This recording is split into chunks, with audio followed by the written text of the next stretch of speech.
Okay. So, for those of you who are new to the show, this is something I do every other Sunday at 8 p.m. Eastern Time. On the off Sundays, I do a different show on my other channel. Um, Link to that channel should be in the description. It's called Philosophical Psychology. And on that channel, I have a show called Just Between Us. This is kind of like a podcast. And Just Between Us is more casual, just like talking about whatever's in my mind, and this is more direct and educational. So Fallen World I started a few years ago, and I took a long break, and then I brought it back at the same time that I started Just Between Us. And this is the 18th episode, and tonight I'm talking about the real significance of cognitive dissonance. I'm really excited for this topic. I try to keep the videos in this series shorter because, like I said, Fallen World is more of an educational podcast. I want people to be able to learn from it, and I don't want people to just be sitting here listening to me ramble for longer than I really need to be rambling for. So I try to keep it as condensed as I can. So, let me see, is there anything else I want to get out of the way in the intro?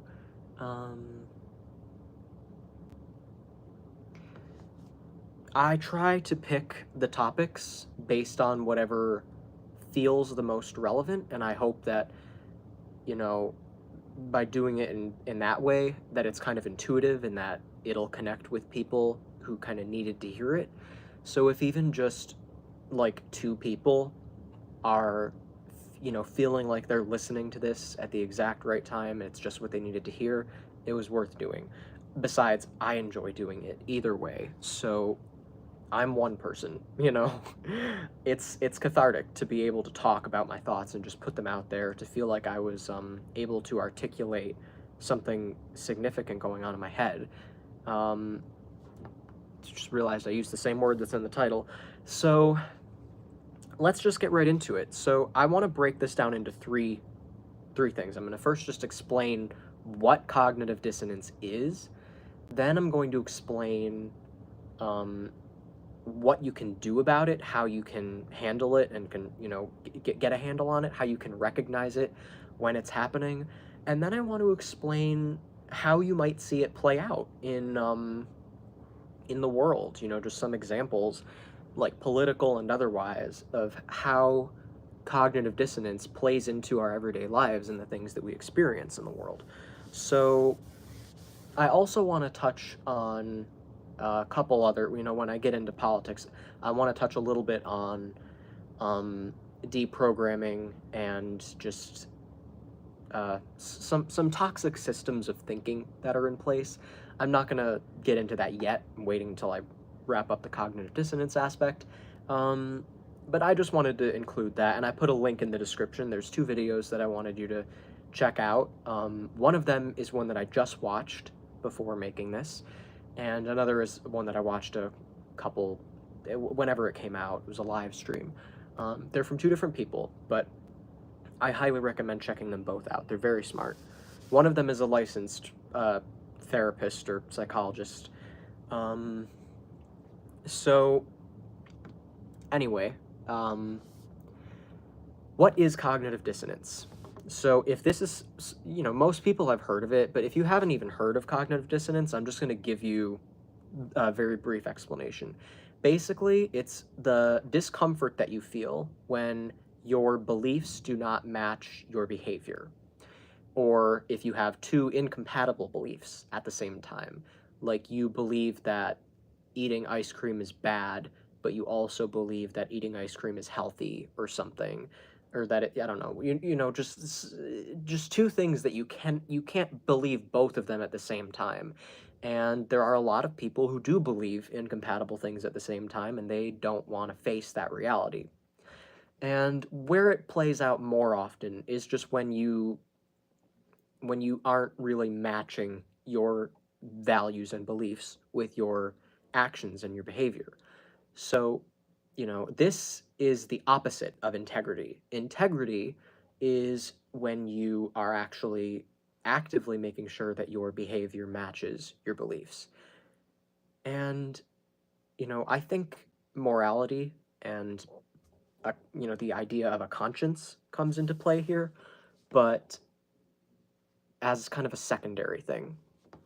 So the the first lady that I linked in they're both women. The first person that I linked in the description, the video about cognitive dissonance, um, she uses an example of a boat or two boats. You have one leg in one boat and another leg in another boat. For the sake of this example, picture little rowboats that are right next to each other, and you've got your legs in both of these boats. And now the boats start to row apart and start to go in different directions.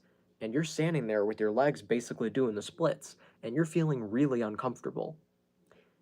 There are three options. There's three things you can do. The first is put both legs in the boat on the left. The second is put both legs in the boat on the right. And the third is just keep taking Tylenol and close your eyes and pretend the situation away. But eventually that's not going to work, Eventually the boats are going to go so far apart that you literally cannot be in both of them at the same time. You will have to eventually you'll fall into the water and just be floating there. And you may drown, but you may also just bob for a while and just keep your eyes closed and pretend it's not happening. And that's what a lot of people unfortunately do when they experience cognitive dissonance. So, now that you hopefully understand what it is, I want to explain what you can do about it. So, what can you do if you find that this is happening to you? If you find out that, oh, you know what, I think I was experiencing some cognitive dissonance. Um, and I think I want to also explain how you can recognize it. So, you will know that you're experiencing cognitive dissonance if you are feeling like you want to say maybe a lot. You're not super confident just saying yes or no. You're like, oh well, maybe I'll do that, or maybe I want to do that, or you find yourself making a lot of excuses. Like, let's say you have a goal that, and again, this is an example that the woman in the video used, a goal that you want to exercise more. Let's say that you are thinking, oh, I really need to exercise more. I got to work out more. It's really important that I get exercise. But at the same time, you don't want to do it. Now, the reality of it is, you don't want to do it. You are not interested in doing it. But you have that word should in there, in the back of your mind, telling you that you should be exercising. So, what might you do? Just like the boat analogy, there's three options. You can start exercising, just, cut the crap and just start doing it. Just get into it, exercise as often as you think you should.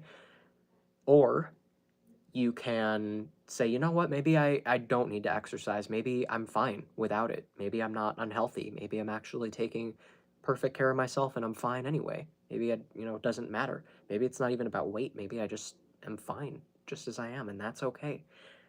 And then you've put both legs in that boat. Now you're just saying, all right, I guess I don't need to exercise. So you can either change your behavior to match your beliefs or change your beliefs to match your behavior. Or you could do the third option. You could just continue trying to justify what you're currently doing, which is not picking a side. You're currently saying, I should be exercising, but the reason I'm not is not my fault. It's the blame game. It's, it's because I'm too busy. I have too many other things going on. I have way too much on my plate. I just can't make the time to do it. Or it's everyone else's fault. These people aren't helping me. No, I have too many other things on my plate because no one else is helping me. So it's their fault that I'm not exercising. And that should in the back of your mind. That may or may not even need to be there. Maybe you really don't even need to be exercising at all, but that should in the back of your mind is causing you to resent other people around you. And again, the lady in the video gave the example, like you could say, well, you know, um, I'm in way better shape than my sister or something like that. And now you're being cruel. Now you're comparing yourself to other people and saying, oh, well, at least I'm better than this person. And this is all just to avoid facing the reality that you haven't made a decision and just owned it. Put both legs in the boat and go all the way. This also applies to cheating. You know, if you are in a relationship with someone and you and that person have an unspoken agreement that you're with each other. You know, you're not going to go sleep around with other people, and you know that. You know, it's not like it's ambiguous. It's not like you think, well, maybe we're polyamorous or maybe we're in an open relationship. Like, it may not have been said, but you still know it. You know that that person thinks that they're the only person you're sleeping with. And then you see this other person that is so attractive, and you know that you shouldn't be doing it. You know that you should either leave the person you're in a relationship with and be all the way with that person, or you should ignore that person completely and stay all the way with the person you're already in a relationship with. Or you could do neither. You could try to have your cake and eat it too. You could try to have someone on the side and be with the person that you're in a relationship with. And I saw an interesting example of that in a movie last night where the guy was cheating on his wife with this other woman, and the other woman actually did have both legs in that boat. She was fine. She knew exactly who she was. She knew exactly what she believed. She knew exactly, um, you know, what she was doing. And in that way, I respect that, because even though it was wrong, which is where morality and, you know, a conscience comes into play, at least she owned it. At least, even though it was the wrong boat, at least she had her whole body in it, you know? And that is better than the man in the situation who just felt so much shame and guilt and felt like he was wrong, but still didn't have the balls to admit that and go all in with one thing. So it was cowardly, and it was really shameful and embarrassing for him. And cognitive dissonance is the main reason for it. So, what can you do about this? If you find that you're experiencing this, the most important thing that you can do is not judge yourself. Seriously. I know it's easier said than done. I know you can say, oh, well, how am I supposed to not judge myself? What if I'm doing something horrible? You know, that's the whole point of cognitive dissonance, is that you don't want to face the fact that you're doing something horrible. In this instance, the guy cheating on his wife, why would he want to face that? Why would he want to admit that and say, you know what? What I did was wrong. I was cheating on my wife. That's a bad thing to do. Before I continue, I want to establish the difference between right and wrong. I want to establish objective morality. So, this is a deeper video. I think I did it. If you look at my previous episodes, I think episode 16 was called Is Morality Objective? So if you want to check that out, just go 2 episodes behind. I have a playlist on this channel of all my episodes of this show. So just go 2 episodes before this one for more in depth. But the brief explanation that I can give you is that morality basically just revolves around how we treat each other. And if you decide to believe that you are, it's sort of like, picture the universe, everything in existence, as this great system that you are part of, whether you want to be or not. You just are. You would be nothing without all that exists. You know, everything that you are, everything that everything is made up of the universe. It's what it is. So you're part of the fabric of the universe. You're part of something bigger.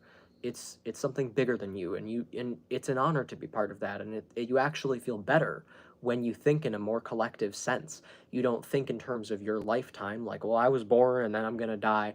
You think about the collective, all the people. You know, you could be even at the end of your life, but when you look at other younger generations, you feel just as youthful as they do, because you know that there's still more going on in the collective. And it's not just as simple as just you and your personal life. And that's reality. You know, it doesn't require you to have religious or spiritual beliefs. That's just the way that things are. If you're using your head and you're actually observing the world around you, it's very clear. And how could you possibly exist separately from the universe? How could you not be part of the fabric of existence in the universe? You just are. But, you know, it's for that reason that we really shouldn't be afraid, because, you know, if we are part of that system, then that system is part of us. and we're going to be working with it. There's no, just like I said, how could you not be part of it? You're always going to be part of it. It's not like you have to be afraid of getting rejected or not being good enough. This comes from trauma, you know, that kind of thinking comes from people who were supposed to love you and make you feel safe and protected, who didn't do their job and made you feel like you were on your own, like you had to fend for yourself. And it is important to learn to protect yourself, but it's also important to trust that you are protected, that you're part of something that is bigger than you and that is going to protect you and work with you and make you feel safe. And you're supposed to get familiar with that feeling in your childhood before you learn to go out and fend for yourself, so that you have a deeper connection with a sense of a higher purpose. It's supposed to come from your parents, your family, your friends, and you're supposed to find that in other people and know that, you know, people are flawed, you know, but that kind of energy that I'm talking about, that loving, protective energy, it's supposed to always be there, regardless of whether or not it's coming from the same person. You know, you're always supposed to find people who are actively trying to, you know, vibrate on that frequency. So you just tune out everything else, and you don't need to tune into other people's fears and all of that, because what is that besides the idea that you're separating yourself? You're not part of a bigger picture, you're not part of the fabric of existence, you're just you, and you're all alone. And that's where fear comes in, and you feel like you have to control everything, you feel like you have to do things on your own, and in doing so you're not really getting the bigger picture. So a lot of your behaviors sort of like immediate reactions, just like, you know, if a lion comes at you and you jump out of the way, you don't have a plan, you're not thinking it through, you're just reacting, you're just getting away in the moment, and you'll figure it out as you go. That's what fear-based thinking leads to. It's just reactionary. And you don't want to be doing that all the time. There are a lot of people who don't think in that collective way, and they just think of themselves as isolated and separate. So, you know, when you think that way, it's sort of like you're rejecting the belief that it's safe to make mistakes, to be imperfect. Because even when you do something wrong, like cheating on your spouse, circling back to that, I know I kind of went on a little bit of a rant, but that was a lot more brief than it could have been. I could have gone on a lot longer. I have in past videos. If you want more elaboration on any of that, if some of that was like, wait, what are you talking about? I don't follow. Let me know in the comments. I can explain if you have a specific question, or just, you know, go back and watch my other video on morality. You know, or any other titles that jump out at you. But, so, where was I? I was talking about, the cheating example. So, you know, he could have said, all right, you know what? I know what I did was wrong. I know that I hurt my wife. I know that I was dishonest with myself. But you know what I can do? I can make that right now by saying, you know what? I did something wrong. I shouldn't have done it. And I'm only thinking now about you. I can't ask for favors. I can't ask for forgiveness. All I can say is, I feel bad that I hurt you, and you deserve better than that. So let me know what I can do. And that's it. You know, just come from a place of compassion and love for the other person, you know? Not just thinking about me, how can I be right? How can I do right? That comes from survival. That comes from that isolated feeling like you're on your own, you're doing this on your own. This feeling of, you know, we even have this in school, like the grading system. There's this sense of you have to be good enough. You have to be good enough. Otherwise, you're a failure as a person. You know, this whole don't cry over spilled milk thing. It's practical. It's true. You shouldn't cry over spilled milk. So what? You spilled the milk. Now you learn not to do it again. Be more careful next time. Buy some more milk. You can't unspill it. You can only go from there. So go from there. What do you do? Figure out what's next, and don't just sit there beating yourself up. If you spilled it on somebody, if you spilled on yourself, just apologize and move on. Focus on how you can go forward, and know that there is a forward to go, that you didn't become unworthy as a person. But I actually had a person tell me that one time when she was a kid, she spilled milk, and her mother looked at her and said, you just killed a child in Africa, or something like that. and her mother and her sister just railed on her for it and still brought it up even in old age. And when she told me this, I was like, oh my God, what? But seriously, this is like a literal example of something that happens to people. It's like not even a metaphor at that point. She felt like because she spilled milk, she was less of a person, less valuable as a person, like a failure. And that's how a lot of systems make us feel like we are incomplete, we're failing as people. We're not doing a good enough job at being human. And there's no fixing that. There's no coming back from that. There's no remedying that problem. You're just bad. It's too late. So what do you do when you believe that? You go into survival mode, because some part of you knows that's not true. But what do you do when you feel like you're being attacked, when you feel like you're being hunted, when, there are people with pitchforks and torches chasing after you, or if there's, I don't know, a lion chasing after you and you're hiding behind a rock or something, if you go back to like our primitive instincts, what do? You keep hiding and your heart keeps beating fast and you hide until you're safe. So you need to regulate your nervous system and tell yourself that you're safe. You know, your people think that your brain can can convince your body of things. It's often the other way around. Your body convinces your brain of things. If you start behaving as if you're safe, your brain will start to believe that. If you start doing things that you would only do if you were safe and relaxed, your brain will catch up. So keep that in mind, like laugh, let your guard down, be at ease. Just do something that makes you feel relaxed until your brain catches up and understands that you are safe and it is okay. Hopefully, some of the philosophical stuff I was saying earlier helps. What I talk about a lot in this series is what I call the triple P, which is politics, philosophy, and psychology. I believe these three things are kind of, inherently connected, and I think that you can't really have one without the other two. Obviously, you can talk about one without talking about the other two, but if you talk about them long enough, you're probably going to end up mentioning the other two, even if you're not doing it on purpose. If you're talking about a political argument, you're going to end up going into psychology or philosophy and vice versa. These things are connected because psychology is the study of our mind, the way we think, our behavior, the real root causes behind what's going on in our heads and our lives.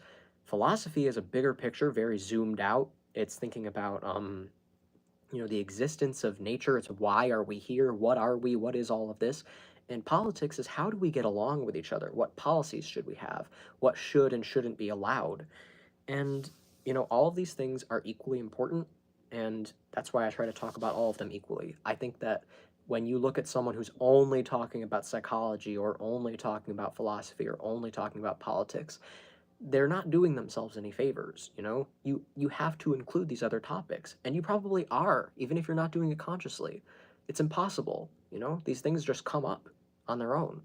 You find yourself making a political argument where you're attacking someone else's psychology and calling someone mentally ill, or bringing your religious beliefs into it and stuff like that. It just, when you talk about your religious beliefs, you often end up talking about things that relate to psychology or things that relate to politics. And again, with psychology, this is generally a psychological topic, and here I am finding myself bringing in politics and philosophy to the mix because it matters.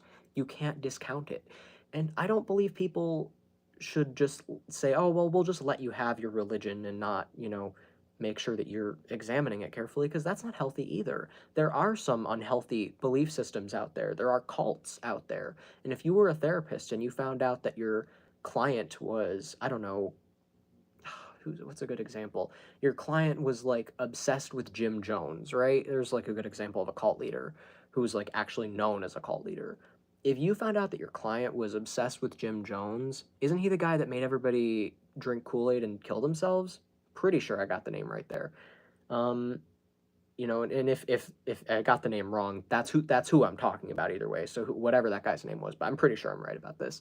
Um, if you found out that that's what your client was doing, wouldn't you be concerned? Wouldn't you just say, oh, well, that's just their beliefs. We'll just let them have their beliefs. No way. You would say, that's not that's not a healthy thing to believe in. That's an unhealthy way of thinking, and if you really get into the psychology of it, there are a lot of psychological reasons why someone would go down that road. Um, and what does it ultimately lead to? Their death. They committed suicide. They knew what they were doing, or at least I think they did. But you know, they were told that it was for a good cause. You know, they worshipped him like a god, I think. And you know, even if I'm getting those details wrong, you get the point. You know, like you get the problem there is that you're thinking of a human being as having more value and authority than they should. No one should be that unquestionable, unchallengeable. I don't know if those are words, but you get my point. Um, you should always be questioning things.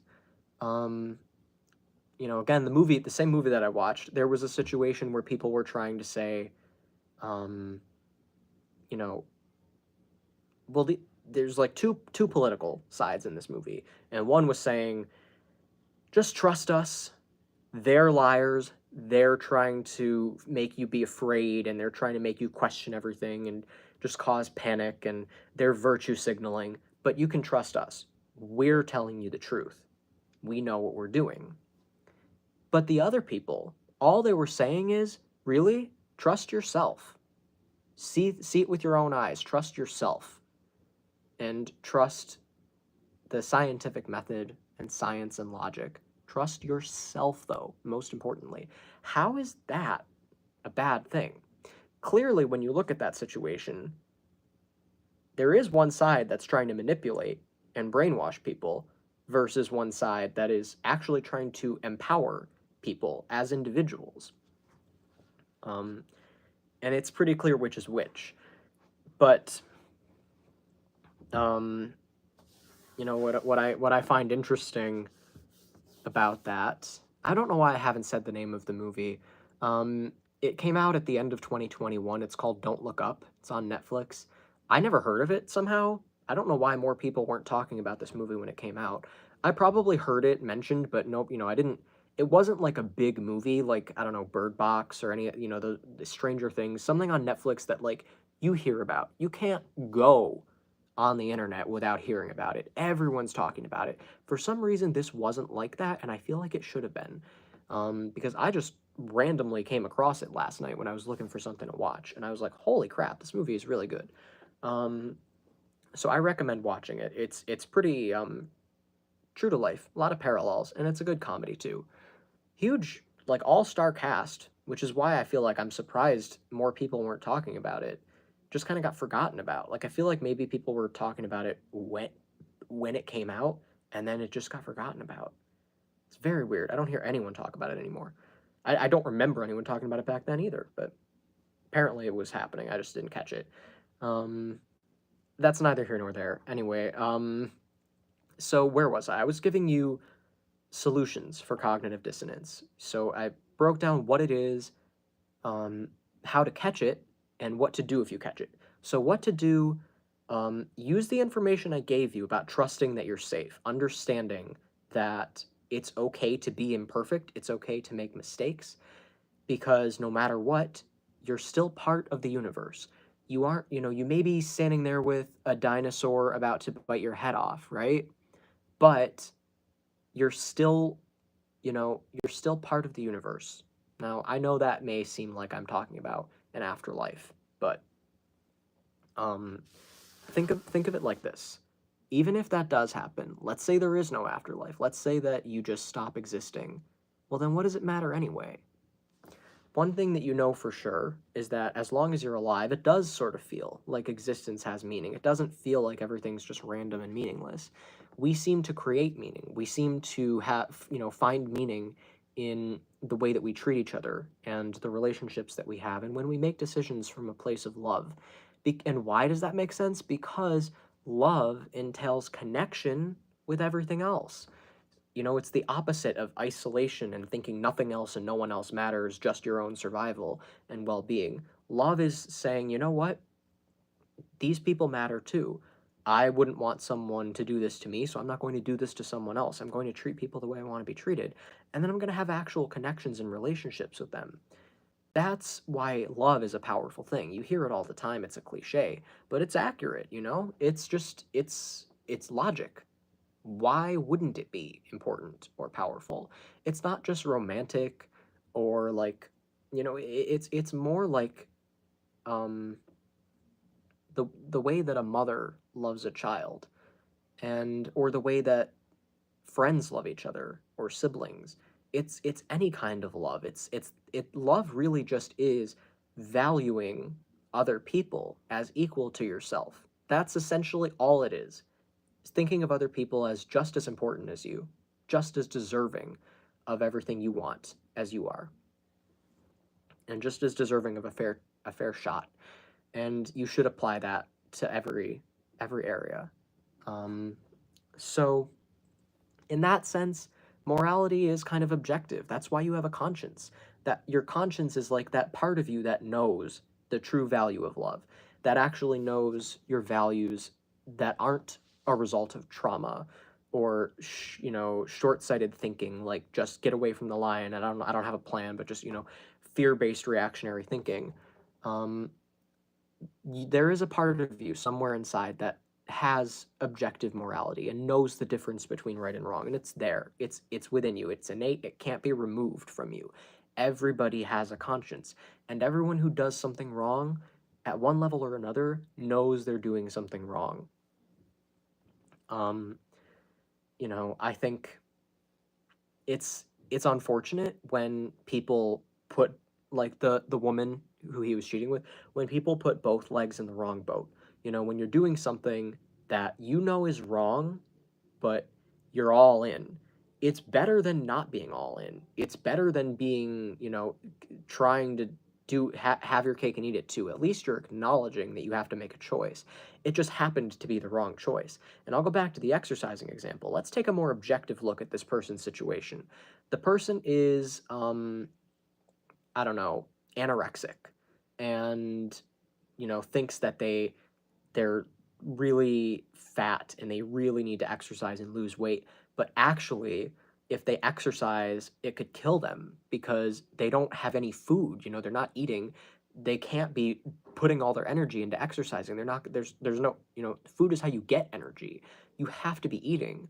And they're hardly eating anything because they don't see that, they have body dysmorphic disorder. They don't see what everyone else sees. They think that they're this huge person. And there's nothing wrong with that. There's nothing wrong with that at all. But the reality of it is, exercising for them would be unhealthy. It would actually hurt them and cause them to look really like, pale, and like they would look like they're gonna die. And they could, because they're spending energy they don't have on something they don't need to.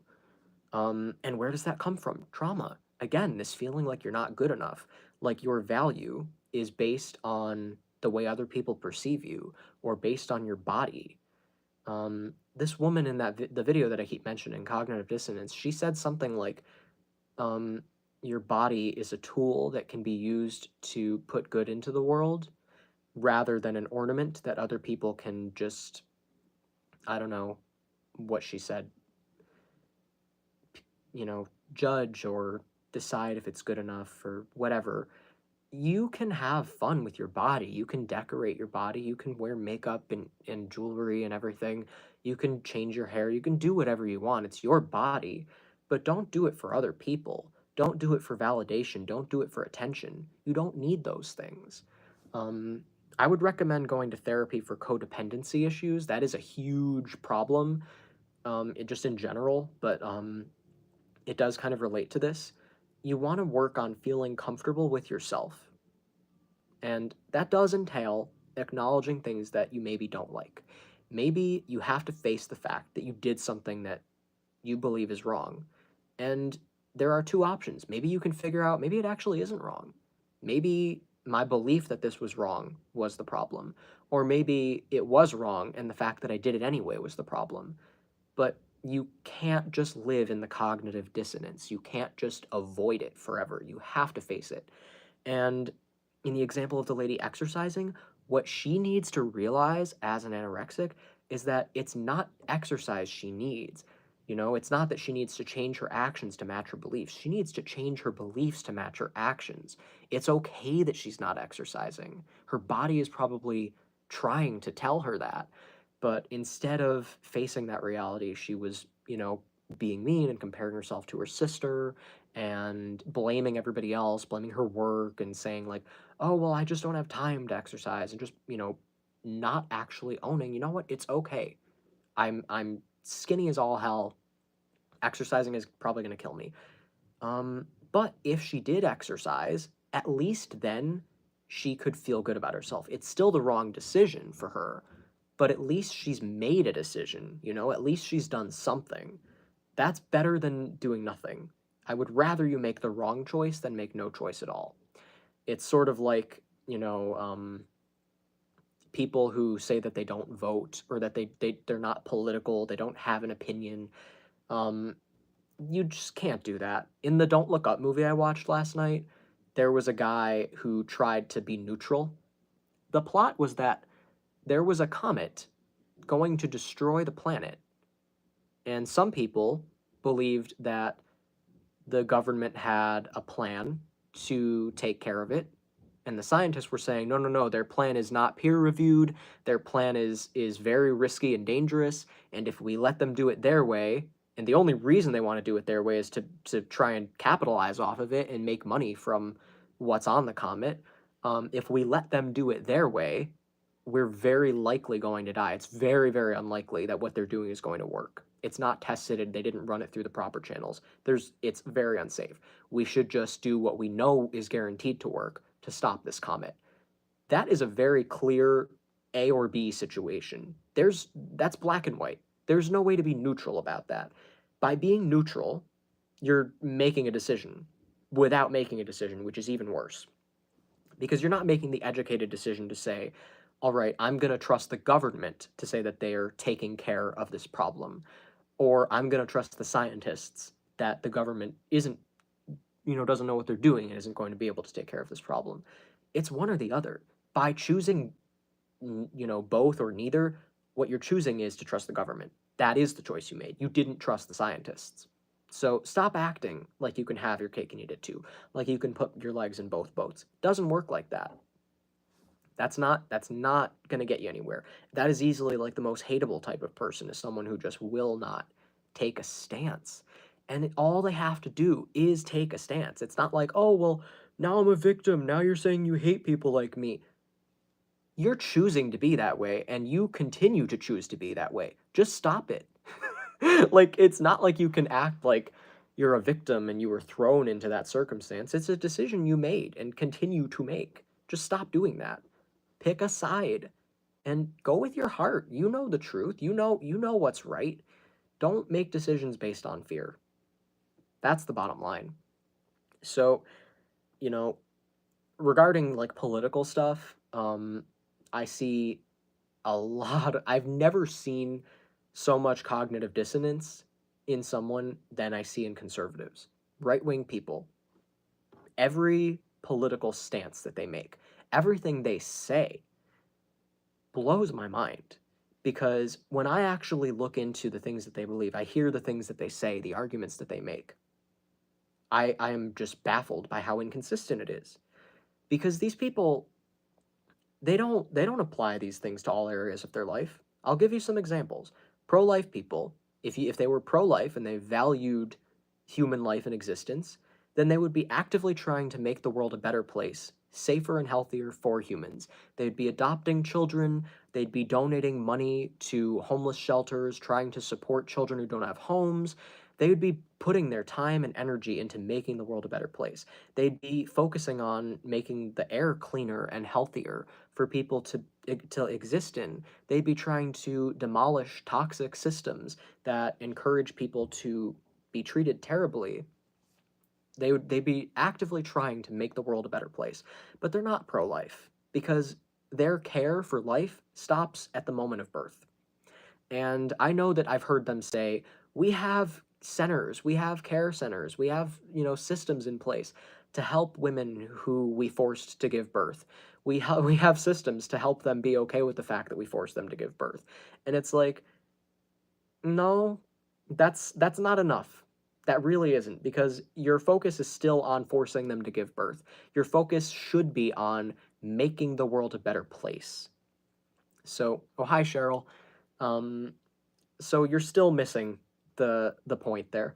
Um, I think it really, if you truly believed that, it would be a while before you even thought about forcing someone to give birth. In fact, I don't think that would ever come across your mind. If you truly got your integrity in check and started to care about other people, you would realize that in order to be pro-life, you have to force someone to give birth. And I think that is inherently patriarchal and misogynistic, because I don't think the same logic applies to men. Let's say a man was able to get pregnant, and a man could give birth, just for the sake of argument, through his penis. All right? And let's say the penis was designed for that. Let's say it was a slightly different shape. Still small, but slightly different, just for this hypothetical. And this guy gets pregnant, and his friend, his buddy, is talking to him about it, and he's like, "Oh, you have a moral and ethical responsibility to protect that life that's starting to grow inside you. You have to push it out." And then the guy says, "I know, but I'm gonna have like all of these mood swings and horrible feelings. I'm gonna be really, really depressed, like in a way that no one's ever experienced before.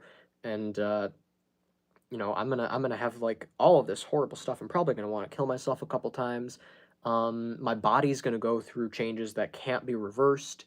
Oh, and just wait till you see. I'm gonna basically have to push something the size of a watermelon out of my dick hole."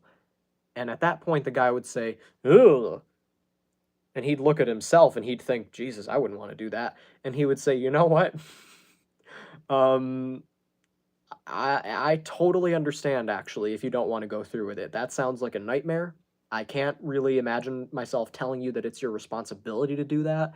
You may have a life growing inside of you, but you're the one who has to go through all the hell in order for that life to be out into the world. And I would definitely commend your bravery for going through with it, but I don't know if I could tell you that you have to, because he can picture it happening to himself.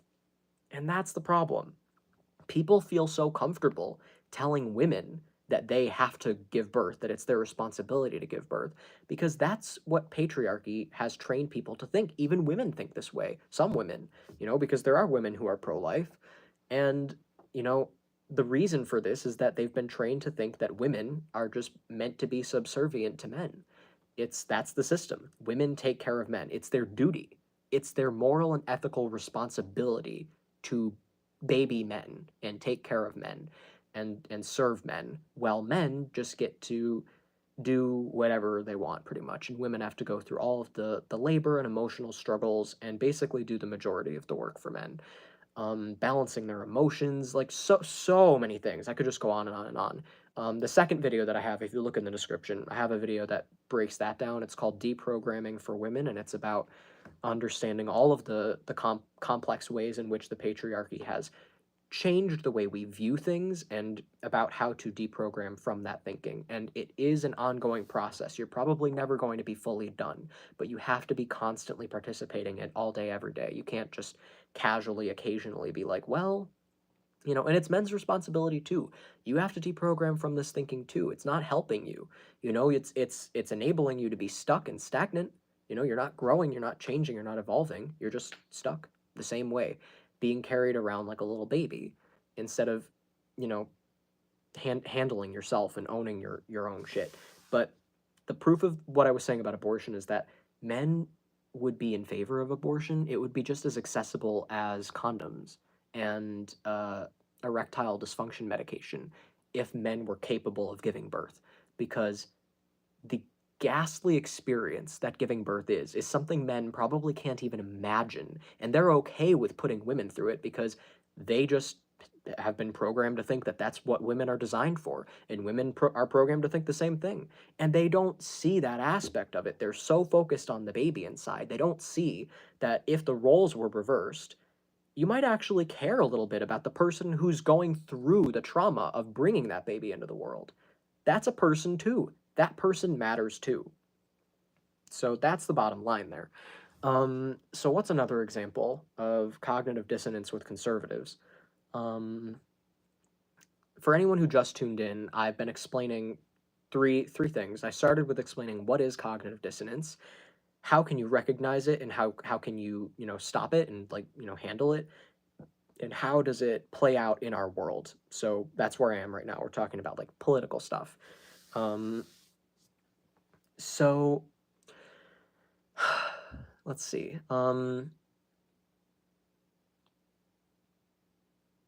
I feel like I had something. Oh yeah, guns.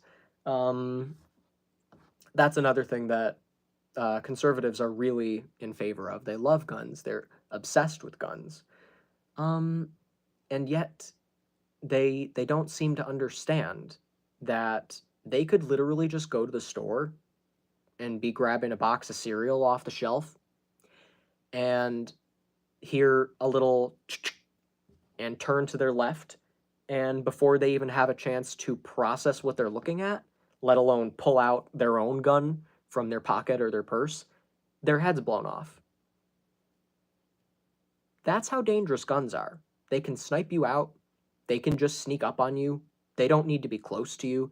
There are a million ways that guns could be insanely dangerous, and they are responsible for a disturbing number of deaths. It's definitely hundreds of thousands, if not millions. I haven't done the research, but I know that I hear about gun-related deaths constantly, and I'm sure there are a ton that aren't even reported on. A lot of them are in poor neighborhoods. A lot of them are, like, populated by black people, which is what I find so ironic. People say, I swear to God, I've heard people say, "Did you know that a lot of black people have abortions? I want more black babies. I'm not racist. I want to force black women to give birth to babies they don't want." um, that because I'm not racist. Well, where is that attitude when you see people having access to guns and just shooting each other on the streets casually? If you go into a poor neighborhood or, like, a, largely black populated area, you're probably going to hear a couple gunshots, like, on any given day. I'm not kidding. It's like, it's insane. And it's it's mind-boggling to me that these people celebrate these things. I just heard about someone that I have a connection to, like a friend of a family member who collects guns. Why? He says he doesn't shoot them, he doesn't use them, he just collects them. And, my first thought when I heard that is, that sounds like a mental illness, to be that obsessed with and attracted to such a vile weapon that has been the result of so much death and misery and grief and loss and suffering, that you would be treasuring this thing and collecting it and worshiping it and not even using it. That's, like, so weird. And what I find so ironic about this is that a lot of these people say guns aren't the problem, people are. The issue isn't that people have guns, the issue is that the people with guns have bad mental health. So, if they just had better mental health, then it wouldn't be a problem that they had a gun. And it's like, well, no shit. Clearly, if the person with a gun wasn't trying to kill people, then maybe people wouldn't die, unless, of course, they accidentally fired it, which is unfortunately a possibility with guns, because they really are that dangerous. But especially in the untrained hand. And a lot of people don't take great care of their guns, and they let their kids have access to them and shit like that. It's just, it goes on and on. I've heard people say, "Oh, well, the real reason for shootings is the media, because kids just want their 15 minutes of fame, so they go shoot up a school." Are you kidding me? Do you really think someone is shooting up a school because they want their face on the news? Clearly, their issues run a lot deeper than that. You cannot blame the media for this. They would not have been able to shoot up a school had there not been a gun in their hands. Period. Guns are the problem. It's a fact. It's not up for debate. It's not a question. If you eliminated guns completely from the equation, gun-related deaths would drop to, oh, guess what? 0. That's objective. That's not an opinion. That's not a debate. And yet here there are people trying to make this debate. This is a great example of cognitive dissonance. Two incompatible beliefs being had at the same time.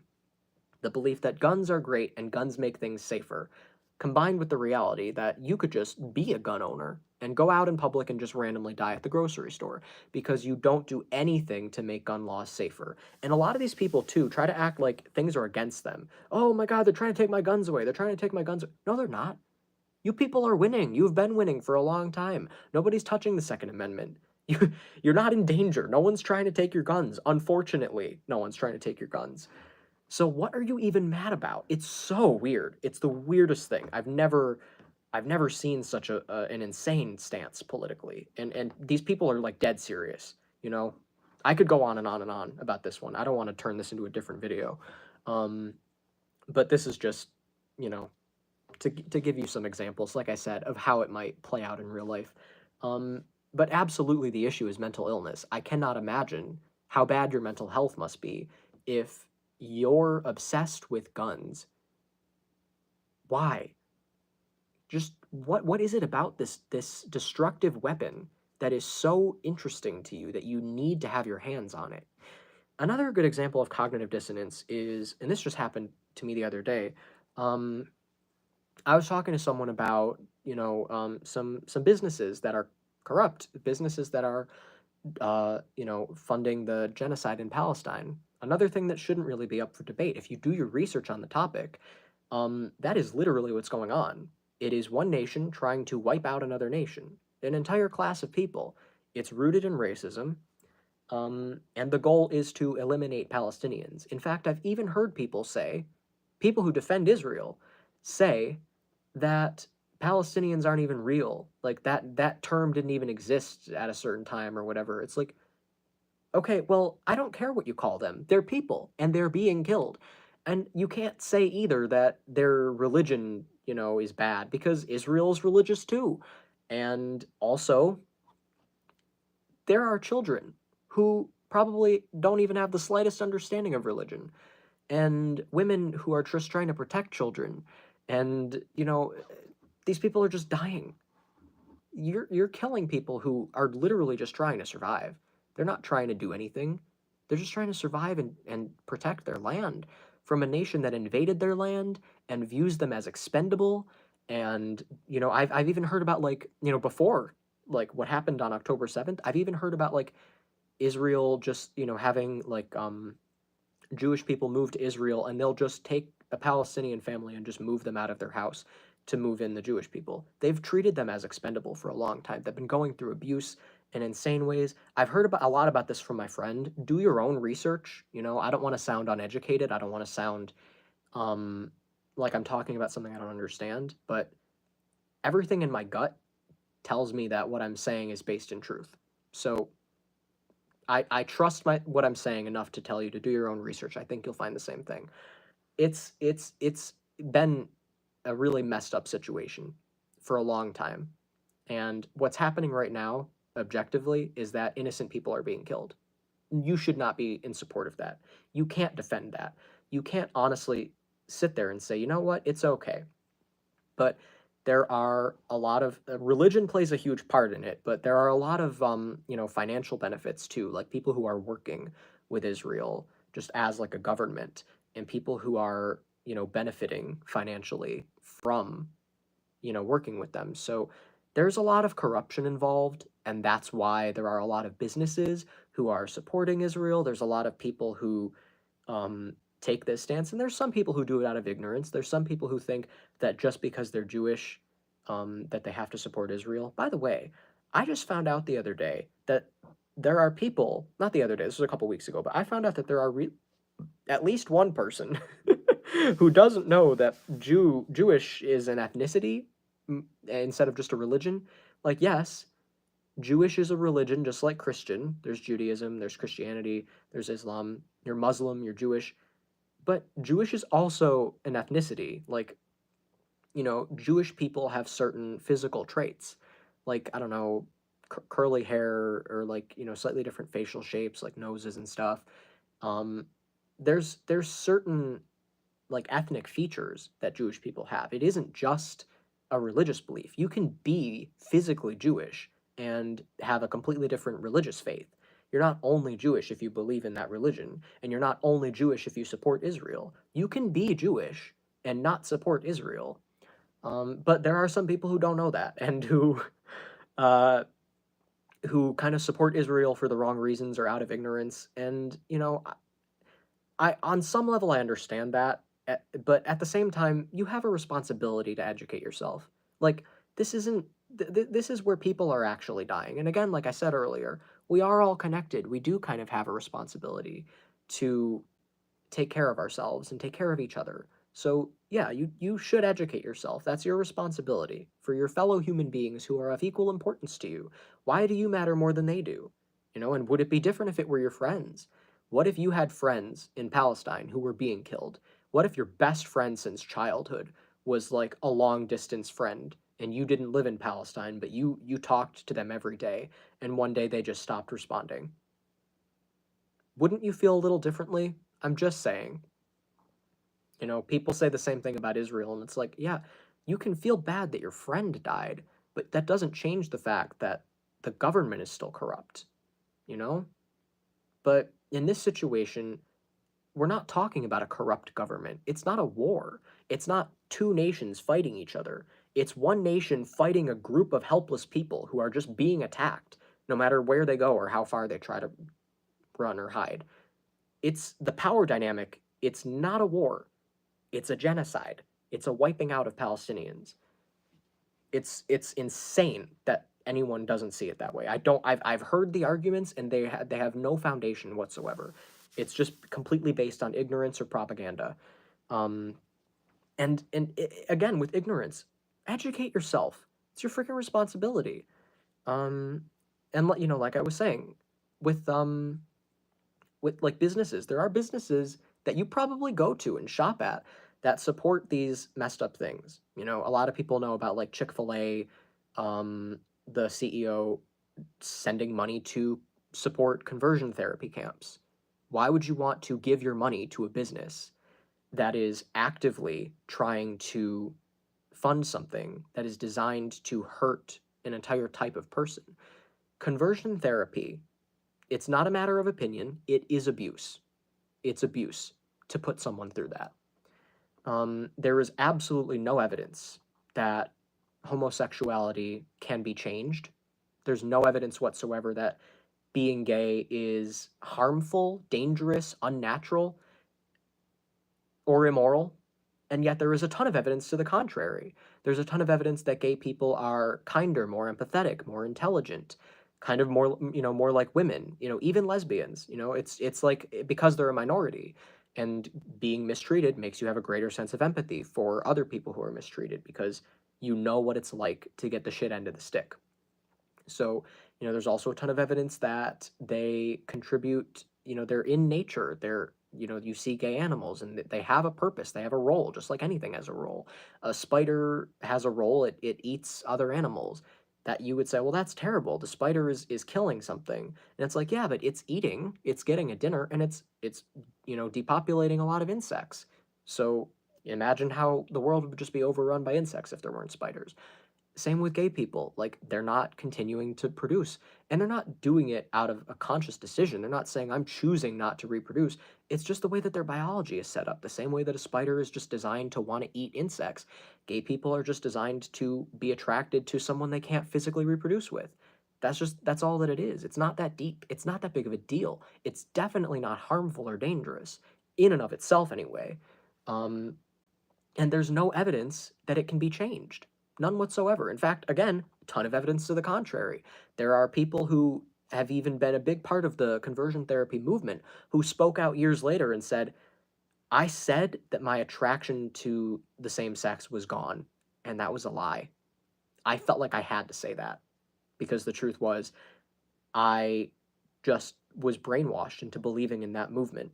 But I recommend watching a video, or not a video, a movie on Netflix. I can't remember the name of it, but it's about conversion therapy. If you look up Netflix conversion therapy movie, you'll find it. I wish I could remember what it was called, but that's a great example of what I'm talking about, how there's a ton of evidence that it can't be changed and there's no evidence that it can. So what are you putting people through with conversion therapy? Torture. You're abusing and torturing them. You're brainwashing them. You're making them feel like the way that they are is bad and it's baseless, it has no foundation. Often what you're taught in these systems is that you must have been sexually abused as a child or physically abused or something traumatic happened to you, because you would never have just been born this way. It would never simply just be the way that you happen to be. Um, and if you say you weren't abused, you must have just blocked it out of your memory. What the hell? Like, this is not healthy to tell someone that. There's absolutely no way. I missed a comment a couple minutes ago. The wars are so sad, death and destruction that accomplishes nothing. Yes, if we would realize these are just people, brothers, sisters, moms, dads. So sad. Yeah, exactly, Cheryl. Um, and the same thing with gay people. Like, imagine if it were a different mental illness, you know? Imagine if it were something that maybe you had and people were forcing you to, be better. What you need is support and acknowledgement that, maybe you don't need a cure. Maybe it isn't an illness. Maybe it's just a, a condition. Maybe you're just different. Maybe you're just left-handed. Maybe you just value one part of your brain more than another. Maybe you don't really excel in quick critical thinking, but you do excel in other areas and you're really smart regarding like empathy or philosophy or something like that. Maybe you do have some type of value and skill, and maybe that should be nourished. And if it prevents you from functioning in the day-to-day, maybe you need to change your day-to-day life, or maybe day-to-day life needs to change for you, or maybe there is something that just can't change and shouldn't change, so maybe you just need some type of medication to help you function. But in general, we really need to be more considerate for disabled people, because it isn't always an illness. To call it an illness suggests that it's unhealthy and that it needs to be changed, it needs to be fixed, you need to go back to normal, that you weren't always that way. A good example of a mental illness is someone who's obsessed with guns. That is something that needs to change. And yet, I would not want to force anyone to go to gun conversion therapy, where they're forced to hate guns, and they're shown images of guns at the same time they're, forced to throw up or something. I can't imagine putting someone through that, as insane as gun people are, because it's still their personal lives and business. I just don't want them making laws about it, making guns legal, even though it's incredibly dangerous. Um, and, again, regarding gay people, why would you need to make laws? Because I can say guns are dangerous. You can't say that about gay people. Let them mind their goddamn business. So again, goes back to cognitive dissonance. These people don't realize how inconsistent their beliefs are. And it's sad. It's depressing, honestly, but if you do your job and you have a heart, you can feel bad for them. You don't have to just get depressed and get angry. Just make sure that you're keeping your side of the street clean.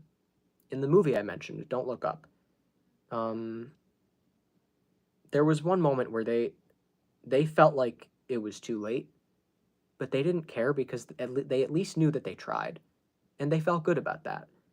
Imagine if they died, not even having tried to stop it. But they said, you know what? We tried. We did everything we could. Doesn't that feel good? To know that you at least kept your side of the street clean, and that the reason things aren't going well is because of other people that you couldn't control? Yeah, it'd be nice if things were going well, but at least it's not your fault. At least there was nothing you could have done about it. At least you know that you were on the right side of history, and that you valued other people and doing the right thing and taking care of people out of love and compassion rather than hating people and just virtue signaling and just, wasting people's energy on your bullshit, just starving for attention. Seriously, go to therapy for codependency. I mean, my God, that's what so much of this is rooted in. It's like, why do you care so much about attention?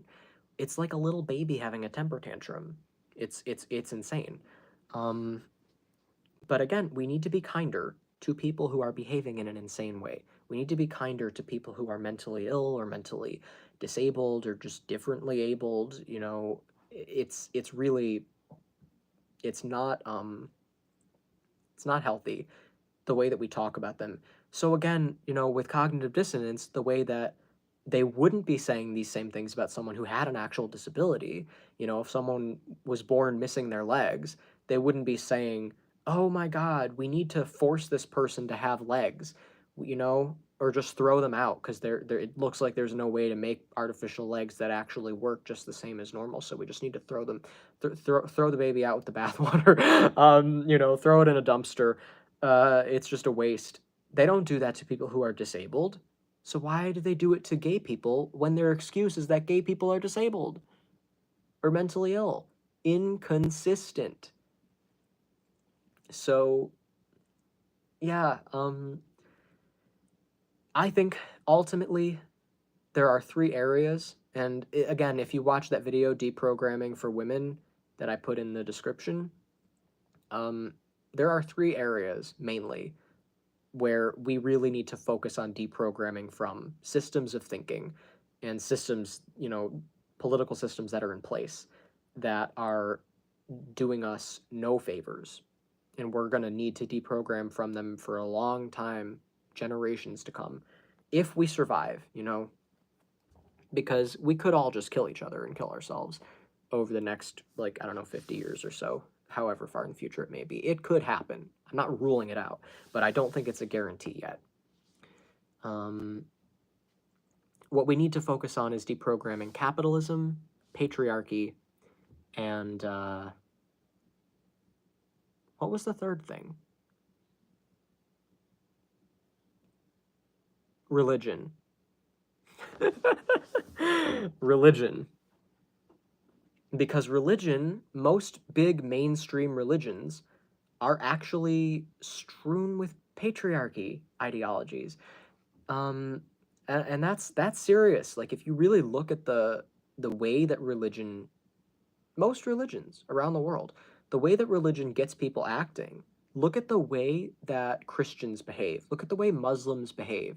Any major religion, if you look at the way that the men and the women interact with one another based on being faithful to this religion, you'll see patriarchy. You'll see things that just do not align with what you know in your gut to be true, with what you know in your gut to be right. It feels off because it is. But the problem with trauma and brainwashing and programming is that you are blind to these things. You sometimes are even willfully blind to these things. So you just kind of let it happen. I never finished touching on the funding businesses. There are some businesses that fund that are like funding Israel, or they're profiting off of the genocide in Palestine. They're like, finding ways to make money from it. This is not a business you want to support. I know that most businesses, to be fair, are corrupt because capitalism, but there's nothing you can do about that, If you try to avoid supporting any business or eating any food or going anywhere that is in support of capitalism, good luck. You'll probably starve to death before you find something. I mean, you pretty much would have to be living completely off the grid, growing your own food in the middle of nowhere. And even then, you would basically be still like, unless you're, eating vegan, you'd be like raising animals to be eaten and shit like that. But the point is that there is like terrible corruption everywhere, but there's really nothing you can practically do at this moment to avoid supporting it. That's just the way that things are. And whether you support it or not, it's not going to change anything. There's no alternative, unfortunately.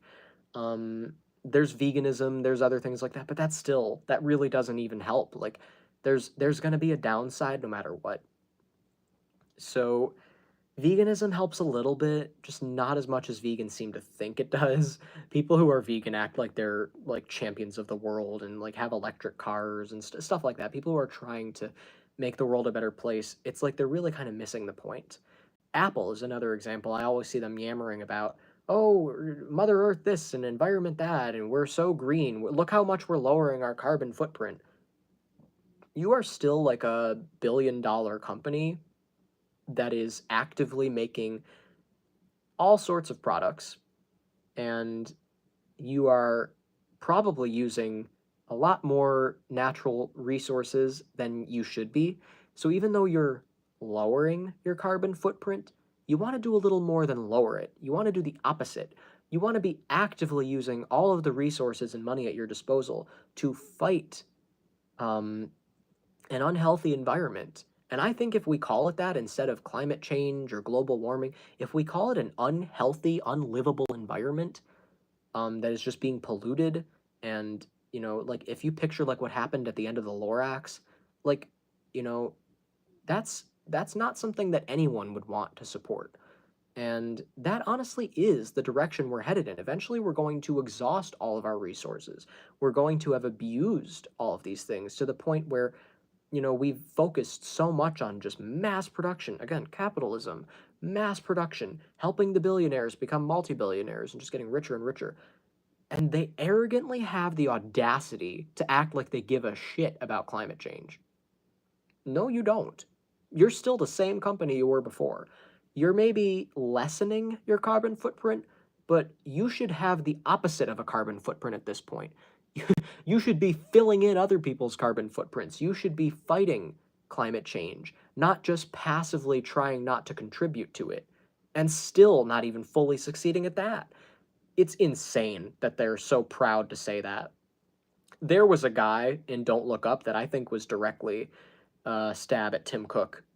I'm not gonna lie, I think he had too much in common with him. From his mannerisms and personality and everything. Oh God, it felt so intentional.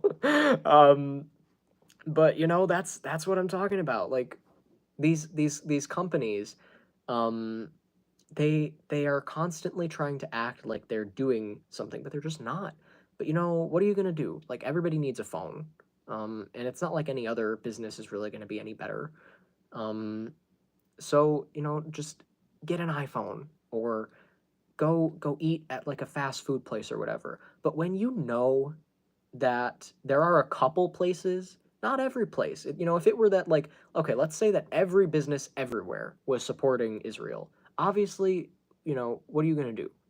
Just never go anywhere or do anything again? Just completely just give up, stay at home all day and starve? You have to eat. You have to have food, shelter, and water at the bare minimum. Um, but when there are just a couple places like Hobby Lobby, Chick-fil-A that are supporting like, you know, uh, homophobia and discrimination, um, when you know that there's places like McDonald's or I think even Starbucks or like Coke and Pepsi and things like that that are supporting the murder of hundreds of thousands of innocent people. It might not be hundreds, but tens of thousands of innocent people. Um, yeah. Do you really want to do that? I mean, there are other places to shop at. There are other fast food places to eat at. You don't have to eat at that specific location. It's not like you have no options. But can you really, in good conscience, go there when you know what they're supporting? And that's a good example of where cognitive dissonance comes in, because you know that you shouldn't do it, but you just want to anyway.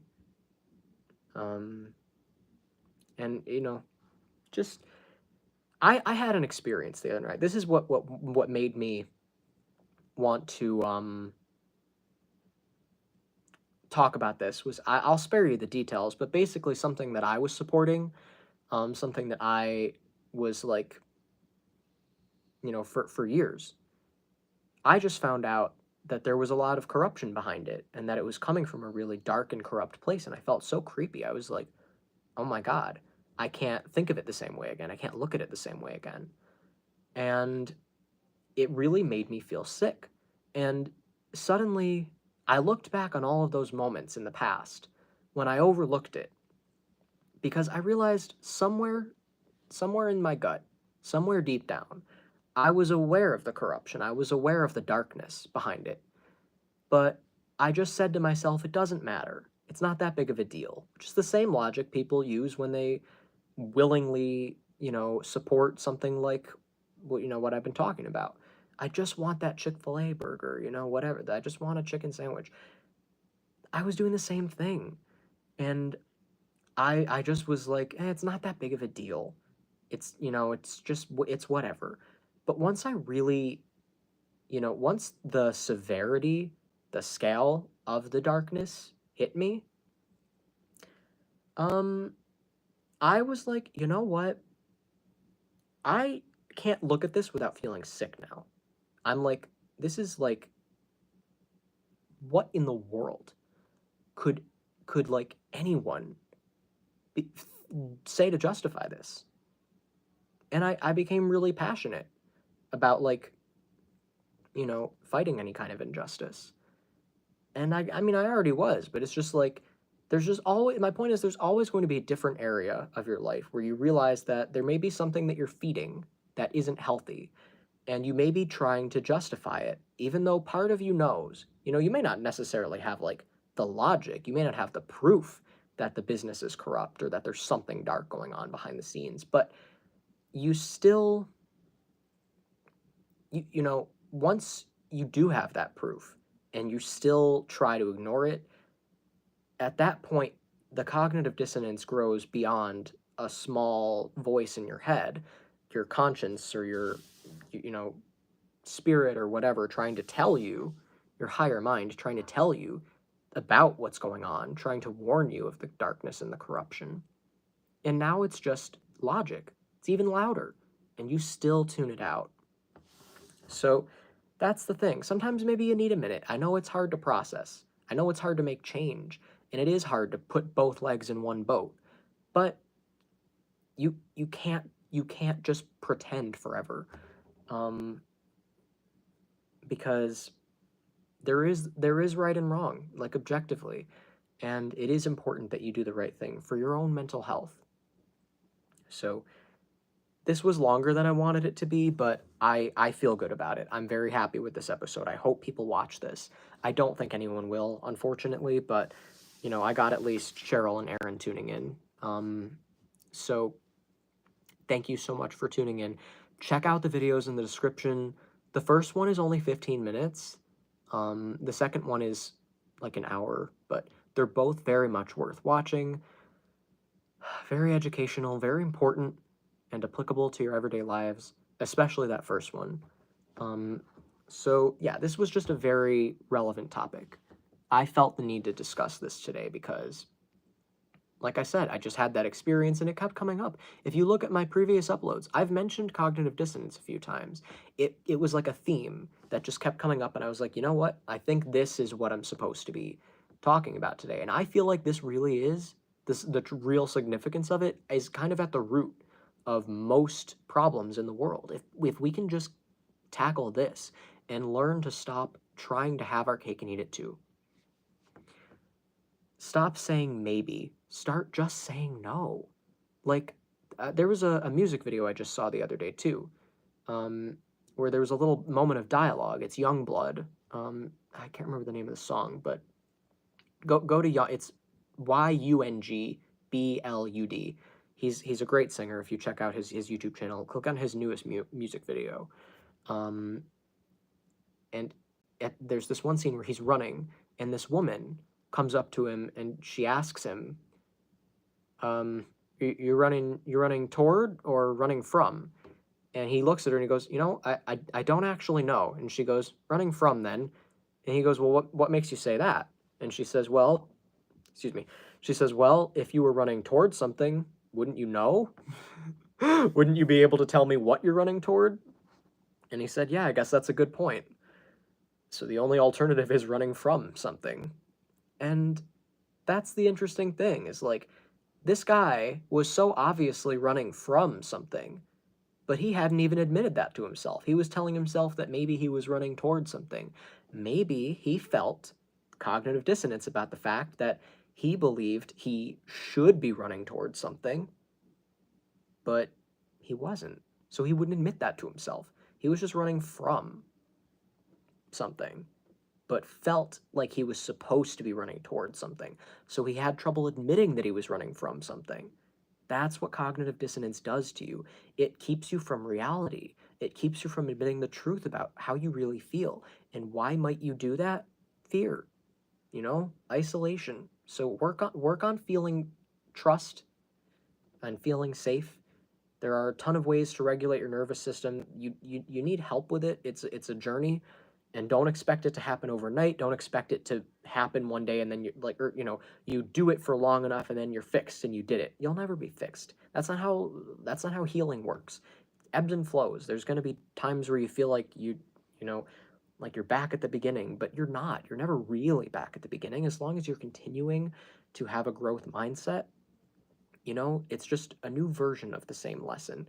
And that's okay. Sometimes you need a reminder, or you learn how it applies to a different aspect of your life. You're like, oh, I guess I didn't realize that it also applied to that, which is why I tried to give as many examples as I could in this video so that you understand it isn't just about, this one little thing. It also applies to politics, and it also applies to philosophy and religion and, things like that, where you have to really check yourself and check your beliefs. By the way, I want to clarify because I spoke negatively about religion, but I want to clarify you don't have to be religious to believe in, something more than just what an atheist might believe. You can have spiritual beliefs. In fact, you could even believe in Jesus or believe in Allah or believe in whatever without specifically following that religion, without calling yourself a Christian or a Muslim. You can just say that you believe in most of Christian philosophy, but then you'll hear someone say, well, you can't just pick and choose which parts you want to believe. Yes, you can, because you're doing that either way. Either way, you have to pick a religion. You can't deny there are hundreds of religions. Even like there's like 17, 18, there's like a bunch of different denominations of how to be Christian. How do you pick which one? You pick. That's the key word there. You can't just say, well, there's only one that's true. Well, how do you know that? You must have been led there by some form of logical thinking, right? Why can't you apply that same logic once you pick the religion? Why can't you apply that same logic to the religion itself and say, well, this aspect of it doesn't make complete sense. So I'm just going to not believe that, you know? Like, if there's a religion that preaches the idea of heaven or hell as a place that you end up in and then you're not continuing to grow or evolve, that. If there's a religion that tells you that being gay is wrong, don't believe that. You have no reason to believe that other than because the religion said so. So use your own critical thinking skills. Don't just be calling yourself a Christian or a Muslim or a Jew or, Hindu or Buddhist or, like whatever you want to call yourself. You don't need those labels. It's not necessary. You just are figuring things out, learning as you go, just like a scientist would. That's why scientists are constantly changing and evolving as they learn more. Religion attempts to stagnate you, keep you from growing and evolving. So you don't need religion. If you, I'll give you an example, another one of cognitive dissonance. I was having a conversation with someone who's openly gay, proudly gay, but identifies as Christian. And he was like, well, yeah, but my mom says that God loves everyone, so that's okay. My first instinct was, okay, clearly this guy hasn't put a lot of thought into it. Clearly this is coming from just a place of like, um, lack of interest in studying it in a serious way. And I kept asking him questions, and he goes, you ask a lot of questions. I said, you don't ask enough questions, dude. Yeah, you should be questioning this a little more. And I asked him, what are your thoughts on like psychic and mediumistic abilities? And he said, I believe some people have that gift and ability. And I said, but you just told me that you also believe that people just end up in heaven or end up in hell, and then they're either tortured forever or they're in paradise forever.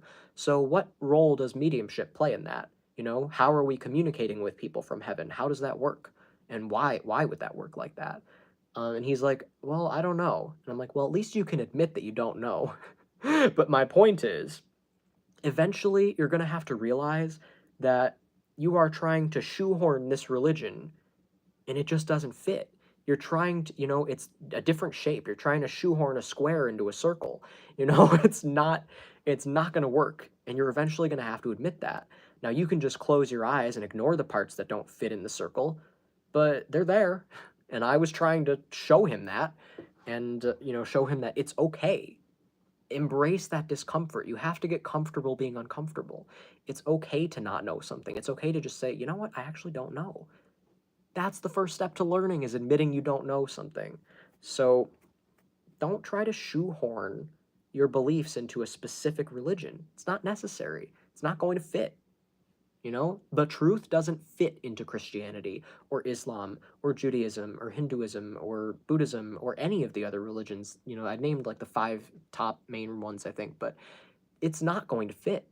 It just isn't, because all of those religions have at least one teaching that I've heard that I disagree with, based on logic, based on truth, based on my own experiences that I can attest to firsthand. And, you know, if that can be true, then clearly, you know, there must be something missing. So, what would be the foundation for all of these arguments if it was that easy to prove that one of these religions is true? The reason people are still arguing is because none of them are true. They all contain truth, which is why the arguments just continue going on and no one's admitted maybe none of them are true. But just because they all contain truth doesn't mean they're all 100% truth. I mean, obviously they're not. No one believes that. You know, if someone believed that 2 religions were 100% true, then how would they pick one? Why would they even be 2 separate religions at that point? Yes, religion is different than spiritual beliefs. I have my own beliefs. Religion reminds me of a cult.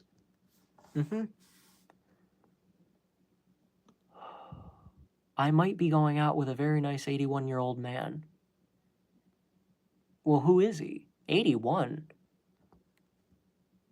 In a sexual way? Or it's like 60 years older than you. Are you just, you know, just hanging out with him? That's fine. I mean, it's, to be fair, it's fine either way. It's your business. But anyway, you know, I wanted to just give you some examples of what this might look like for you, and you know what the problem is. You can't be afraid. Like I said, get comfortable being uncomfortable. That's life. It's okay. It's okay to not know something. It's okay to be afraid. And that's the key word there is okay. You're safe. It's okay that you spilled milk. Keep going. Don't just break down and give up and feel like you're a failure as a person. It's okay that you got an F on your test. Take another test. It's okay that you got held back and you're still in 4th grade even though you should be in 8th grade. Just go from there. You're never going to get out of 4th grade if you can't even admit to yourself that that's where you are and start trying again. If you just keep closing your eyes and living in the delusion that you're in 8th grade, you're never going to actually get to 8th grade. You're just going to keep getting held back because you're never actually going to be putting your all into it. You're just going to be living in a fantasy world. So you have to, in order to actually continue forward in life, you have to be okay with acknowledging the reality of where you currently are. So I think cognitive dissonance is at the root of that. I think that if we can really understand and tackle this one issue, everything else, like a domino effect, will fall into place. But we have to be willing to do the work. We have to learn how to catch it right away. So this is really important. That's why I called it the real significance, because I don't think people realize just how important this is. When I Googled cognitive dissonance, I did not see a ton of people talking about it. The videos about it didn't have a ton of views. This should be a more popular topic, a more popular concept, but it isn't. You know, it's kind of like that movie that I mentioned. It should be really popular, but like I said, I haven't heard anybody talk about it since it came out 2 years ago. Why? Why? You know? So it's just something for you to think about. This was a lot longer than I wanted it to be, obviously, but like I said, I still feel proud of this video, and I hope that it's helpful. I hope that that you learned something and that you can apply this information to your life. Definitely make sure to check out the videos in the description and like it and leave a comment. I appreciate every bit of interaction I get. My channel could really use it because I just recently learned that YouTube and other social media apps, they do this thing. I forgot what it's called. It's a term. Ivy Rivera talked about it in her video that she just did called 10 signs or something about relationships, 10 most common betrayals in relationships and how to spot them. That's a really useful video too. I definitely recommend checking that out. If you just go to her channel at Ask Ivy, um, that's a really good video. But she mentioned like selective gift giving or something where basically they're rewarding you, but only a little bit, just enough to keep you coming back. And she used the comparison of social media apps that do the same thing. It's like they'll give you a really successful video where you'll get like a couple thousand views or even more than that, and then you won't be able to make it happen again. And it's almost like they're attacking you. I know this is happening to me because I'm not doing anything special. A couple episodes ago, I think it was episode 16, 15, I think it might have been 15, called Conspiracy Theories. I got like 2.1 thousand views on that, okay? And I haven't even come close since then. Why is that? There are people who like my videos, and I know someone liked it, and it still says 0 likes. Why is that? YouTube is trying to sabotage me, and it isn't personal. You know, it's not because I'm me.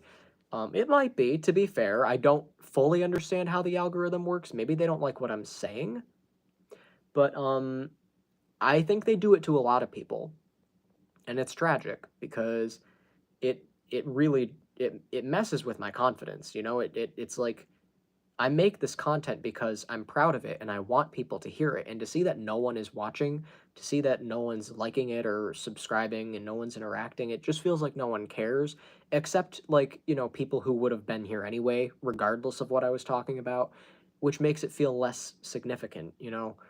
Then why did I put all this effort into it if you would have been here either way? Is that, you know, so that's kind of what I'm talking about. Like it's very demotivating and, you know, but I'm gonna do it anyway because I know that it's helpful to me to talk about these topics.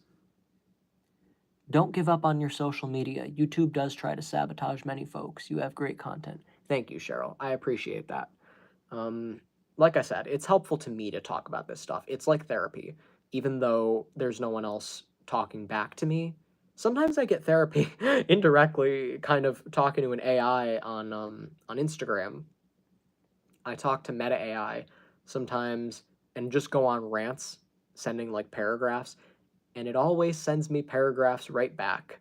And it's kind of nice to just basically be talking to myself, but to actually get a response.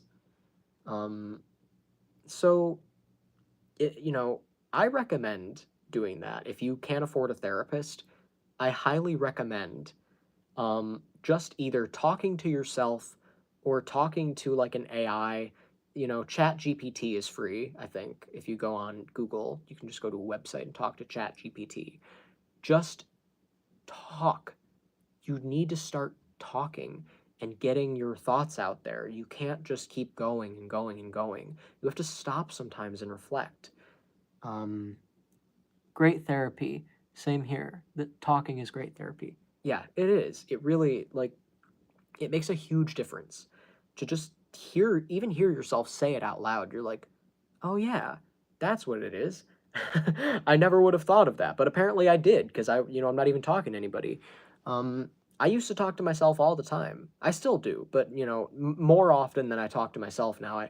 I'll like send a message to my friends, and if they're not awake, I'll send a message to the AI on Instagram. Um, and it's nice. It's just it's helpful. I went through a really rough moment where I was like feeling really depressed, and I have my own spiritual beliefs regarding suicide. I don't believe that it helps. I think suicide is effectively just uh, delaying your progress. It's sort of like you have a responsibility to play a game until you complete it. I'll use like a Mario game for example. Let's say that it's like I don't know, um, the original Super Mario Brothers, right? And you have a responsibility to make progress in that game. You have to get to World 8 and, you know, rescue the princess. So, what happens when you commit suicide isn't that you are um, destroying the game so that you don't have to play it anymore, or uh, picking up a different game, what happens is you're sending yourself back to World 1. You got a game over. You ran out of Marios and you got a game over. And now you're back to World 1 and you realize in order to get past the game, you have to beat the game. You haven't earned playing Super Mario Brothers 2 or a totally unrelated game yet, because in order to earn those other things, this is just where you are in your education. In order to graduate and go to college, you have to get through the other steps first. You can't just skip it. So suicide doesn't actually eliminate anything. It just sends you back to World 1, which is fine. Maybe you made a real mess of things and you were having a real hard time and you couldn't keep up with it. You were all the way in World 7, but you just were like broken down and just losing your mind. And you didn't care that you had to go back to World 1, but now you got to go back through it again and possibly even be more behind than you should have been. Now there's pile up of, extra work that you didn't do. And you would have been better off if you had just continued from World 7 and kept going. And you were capable of that. Even if it was hard, you were capable of it. But, I understand. I do understand feeling like it's too much. So I don't judge people who commit suicide. But at the same time, it's not something I could ever do. I don't believe it would get me where I want to be. It wouldn't. The reason that I would do it would be to get out of dealing with the struggle and get out of dealing with the work. But the reality of it is, you feel so much better when you realize that you can deal with it. You feel so much better when you say, I'm gonna get to the flagpole in this level and make it to World 8. And once you do that, you feel so powerful. You feel so much better than you would have felt had you just given up. And I think it's a gift. I think it's a beautiful gift that you always have the option to ungive up, that you always have the option to keep going and try it again, even if you have to start back from the beginning. You know, it may suck, but that's your own choice. You were the one who wanted to stop playing the game. But then you realize that you would have felt better and more strong. You would have felt more evolved and more accomplished as a person, like you earned a new medal or badge, or you unlocked a new measure of security on your heart. You got a new scar to make the skin grow back stronger. You get what I'm saying? Like, you're becoming stronger and more capable and more evolved with every bit of damage that you take, every lesson that you learn, every hardship that you overcome. So even though it knocks you on your ass sometimes and it's really hard, you're always going to feel better when you actually get up and get through it. And when you're sitting there saying, it's too much, I can't do it, I just want to die, I just give up, where's the quit button? And life says there is a quit button, but it's not permanent, because one day you may want to evolve as a being, as a spiritual being. One day you may want to try to overcome that once impossible, what you thought was impossible challenge. And when you do that, you'll be glad you did. But we won't force you. You want to quit for now, quit for now. But you'll have the option to try again later. And the only reason that I would ever quit is if I thought that I didn't have the option to try again. And now that I really think about it, it doesn't sound like a good thing to not have that as an option. But I guess, quitting just sounds like,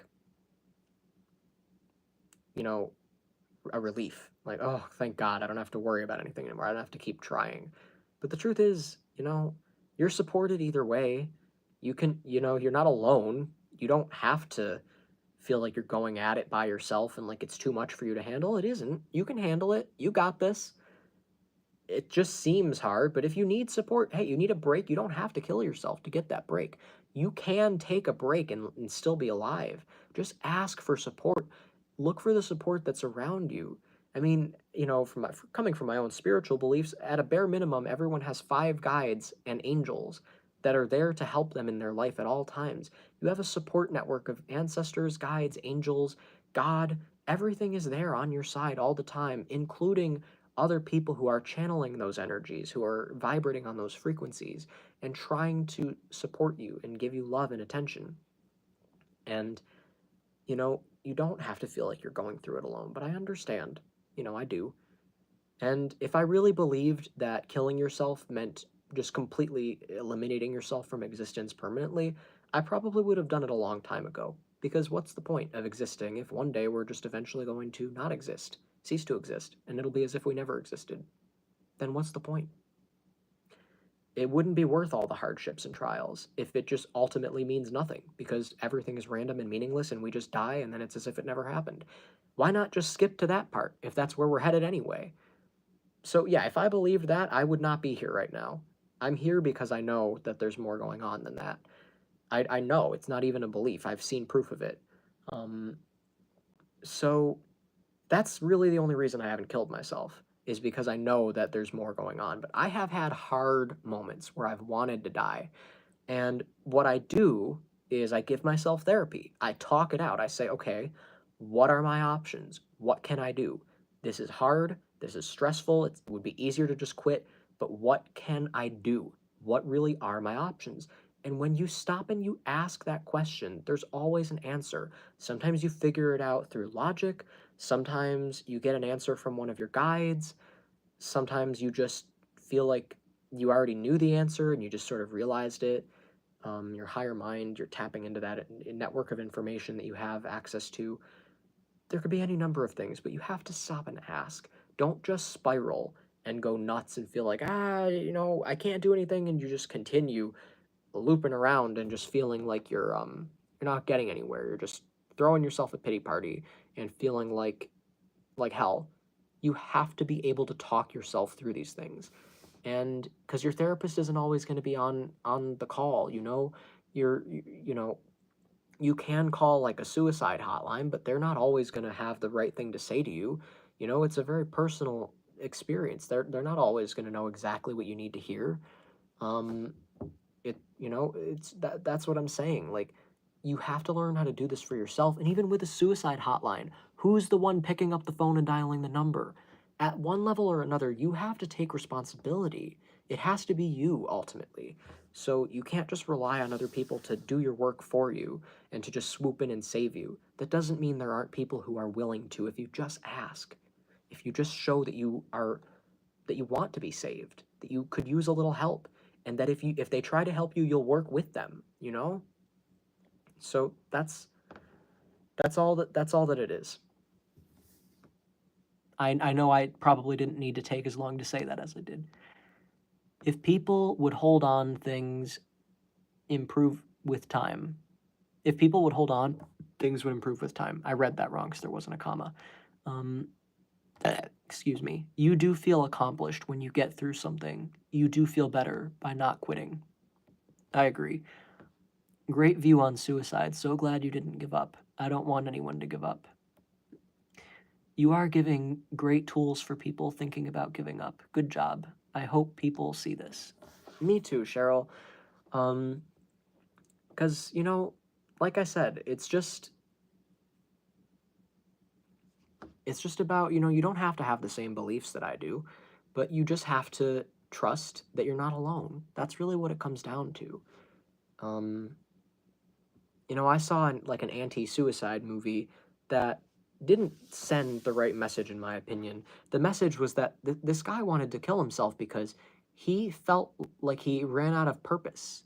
He felt like, he had done everything that he wanted to do, and he just was so tired, so exhausted from life. And honestly, when I watched that, I was thinking, you know, maybe this guy actually did. He was not like an old, like 80-year-old man, but he had accomplished more than most people. He had saved so many lives, done so many things, and did it all out of the goodness of his heart. And meanwhile, he was an anxious mess, just absolute mess of a person, stressed and nervous all the time, worried about every little thing, stressing over every decision. And, you know, I felt like the guy deserved a break. But instead, and if I were going to try and prevent him from committing suicide, what I would have told him is work on your anxiety. Don't just go to therapy and talk to a therapist. Like, actually try to address the root of your worries and your fears and anxieties. Focus on that and know that you deserve it. But instead, what got him was like, um, people kept reminding him of how many people he had helped and how many lives he had saved, and they kept saying, there are so many more people out there who you could still help, whose lives you could still save, so that you can still find purpose. And I think that's kind of selfish on their part, because this poor man, you're using him at that point, and you're not showing that you care for him, care about helping him. You're not respecting all the work he's already done. You're telling him it's not enough, that he needs to do more, and that he'll only find purpose if he's, focusing on helping other people. That's not healthy. That's not the right reason to stay alive. That's only ultimately going to make him more depressed once he realizes that he's just being used. And eventually he's going to say, you know what? Screw this. I deserve better than this. Um, and I'm not saying that he should kill himself, but I, you know, there are some people who truly just reach a point where they have accomplished everything that they came to Earth to accomplish, and they did it lightning fast. They, like they were prepared, like a 12th grader going in to take a kindergarten exam. They what even is a kindergarten exam? Like, a first grade spelling test or something. Like, they went in and they aced it, and they finished it in like 5 seconds while the other kids were still going. That person should be allowed to leave the classroom and move on to second grade. You know what I mean? Like, it's that's just my own belief system. But at the same time, either way, they shouldn't have other people guilting them, saying, no, you should take all these other tests too. Or you should start helping these other kids take their tests. Why is that his responsibility? He's probably, apparently he's already done that a number of times. What about him? And when are these people going to learn that they can't always rely on someone to help them? And that it's not, their entitlement to ask someone to do that for them. It's too much to ask of anyone. If they do it because they want to, that's great. But you can't do that to somebody else. That's not how it works. That would be them enabling you to think that it's okay to use people, essentially. So I didn't agree with the message of that movie, but, it just felt like they were trying too hard to make it about, like, anti-suicide, when in reality, um, it just was a sad movie about a guy who really did an amazing job at life and, had his own personal issues still, but, I felt like he was kind of done. Like, he did it. But, eh.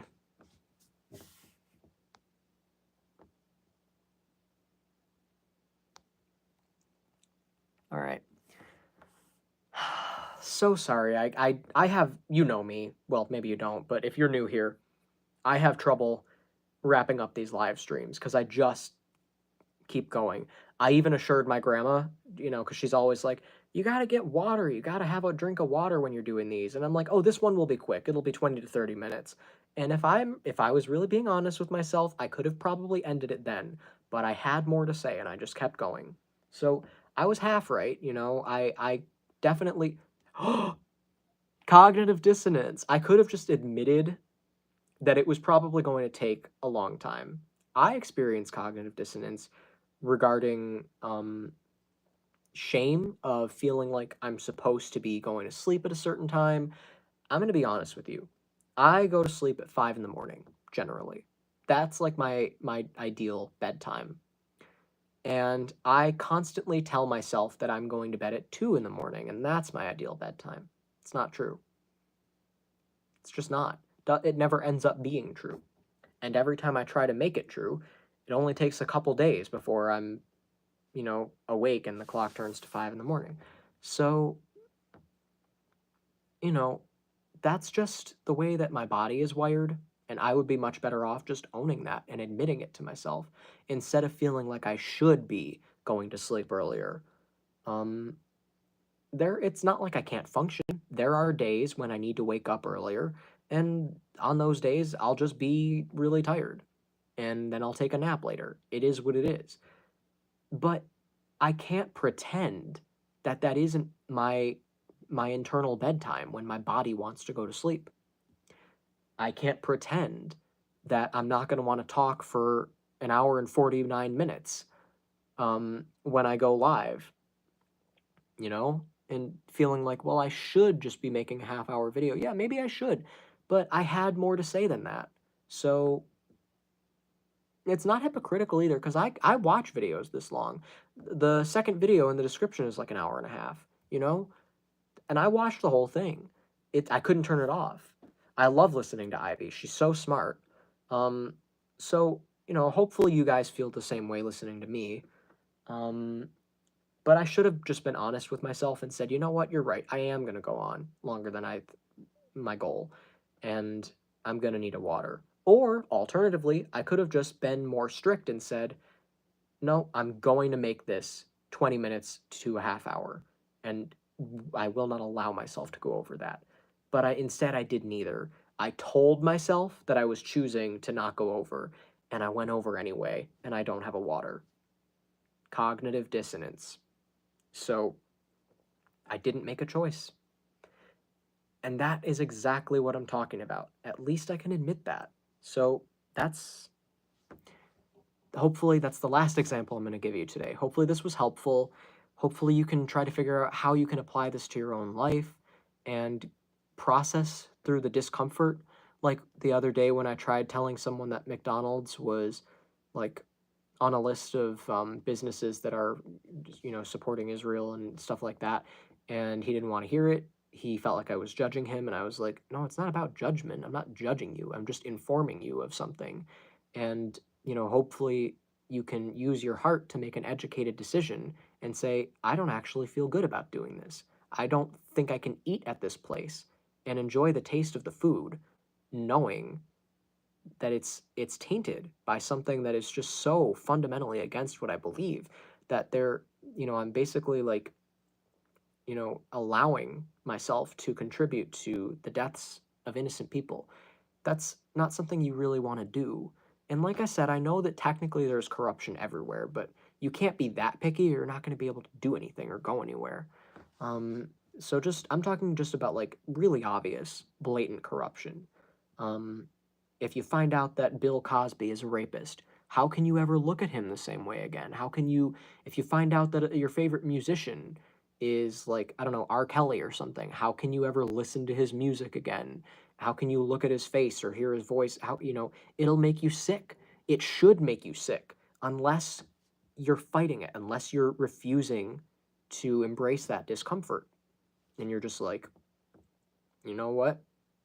I'm gonna just pretend this isn't there, or say, well, it's not a big deal. Try to justify it. Well, it's whatever, It's not like one stream is gonna really make it. It's not about that. It's about how can you actually hear it the same way? How does that food taste the same? Knowing what's really going on behind the scenes. Have some integrity. Be consistent. And it's not about judgment. You don't have to be afraid that someone else is judging you. You don't have to get defensive. It's not about that. I could give less of a shit what other people want to do. I'm just informing them of a reality and just letting them know what I think. Not telling them what to do. Not telling them that I'll think less of them if they don't do it. It's still their decision. But I would be proud of them if I saw integrity in their behavior. But, we should be proud of each other when we do things that are hard. But that doesn't mean we should judge each other when we do things that are easy, even if it isn't the right thing to do. Because, we get it. I would be proud of someone for not committing suicide, but I wouldn't judge someone for wanting to die, because I get it, So, there, it all ties back together.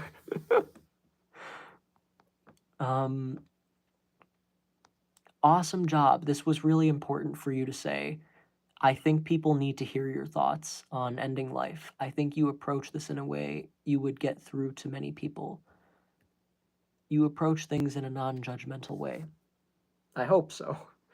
I think people like that about me because, there are some people who just don't have the best delivery.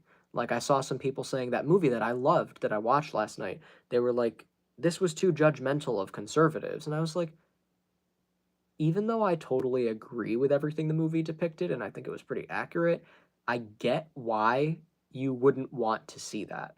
But at the same time, what do you want to be babied and coddled?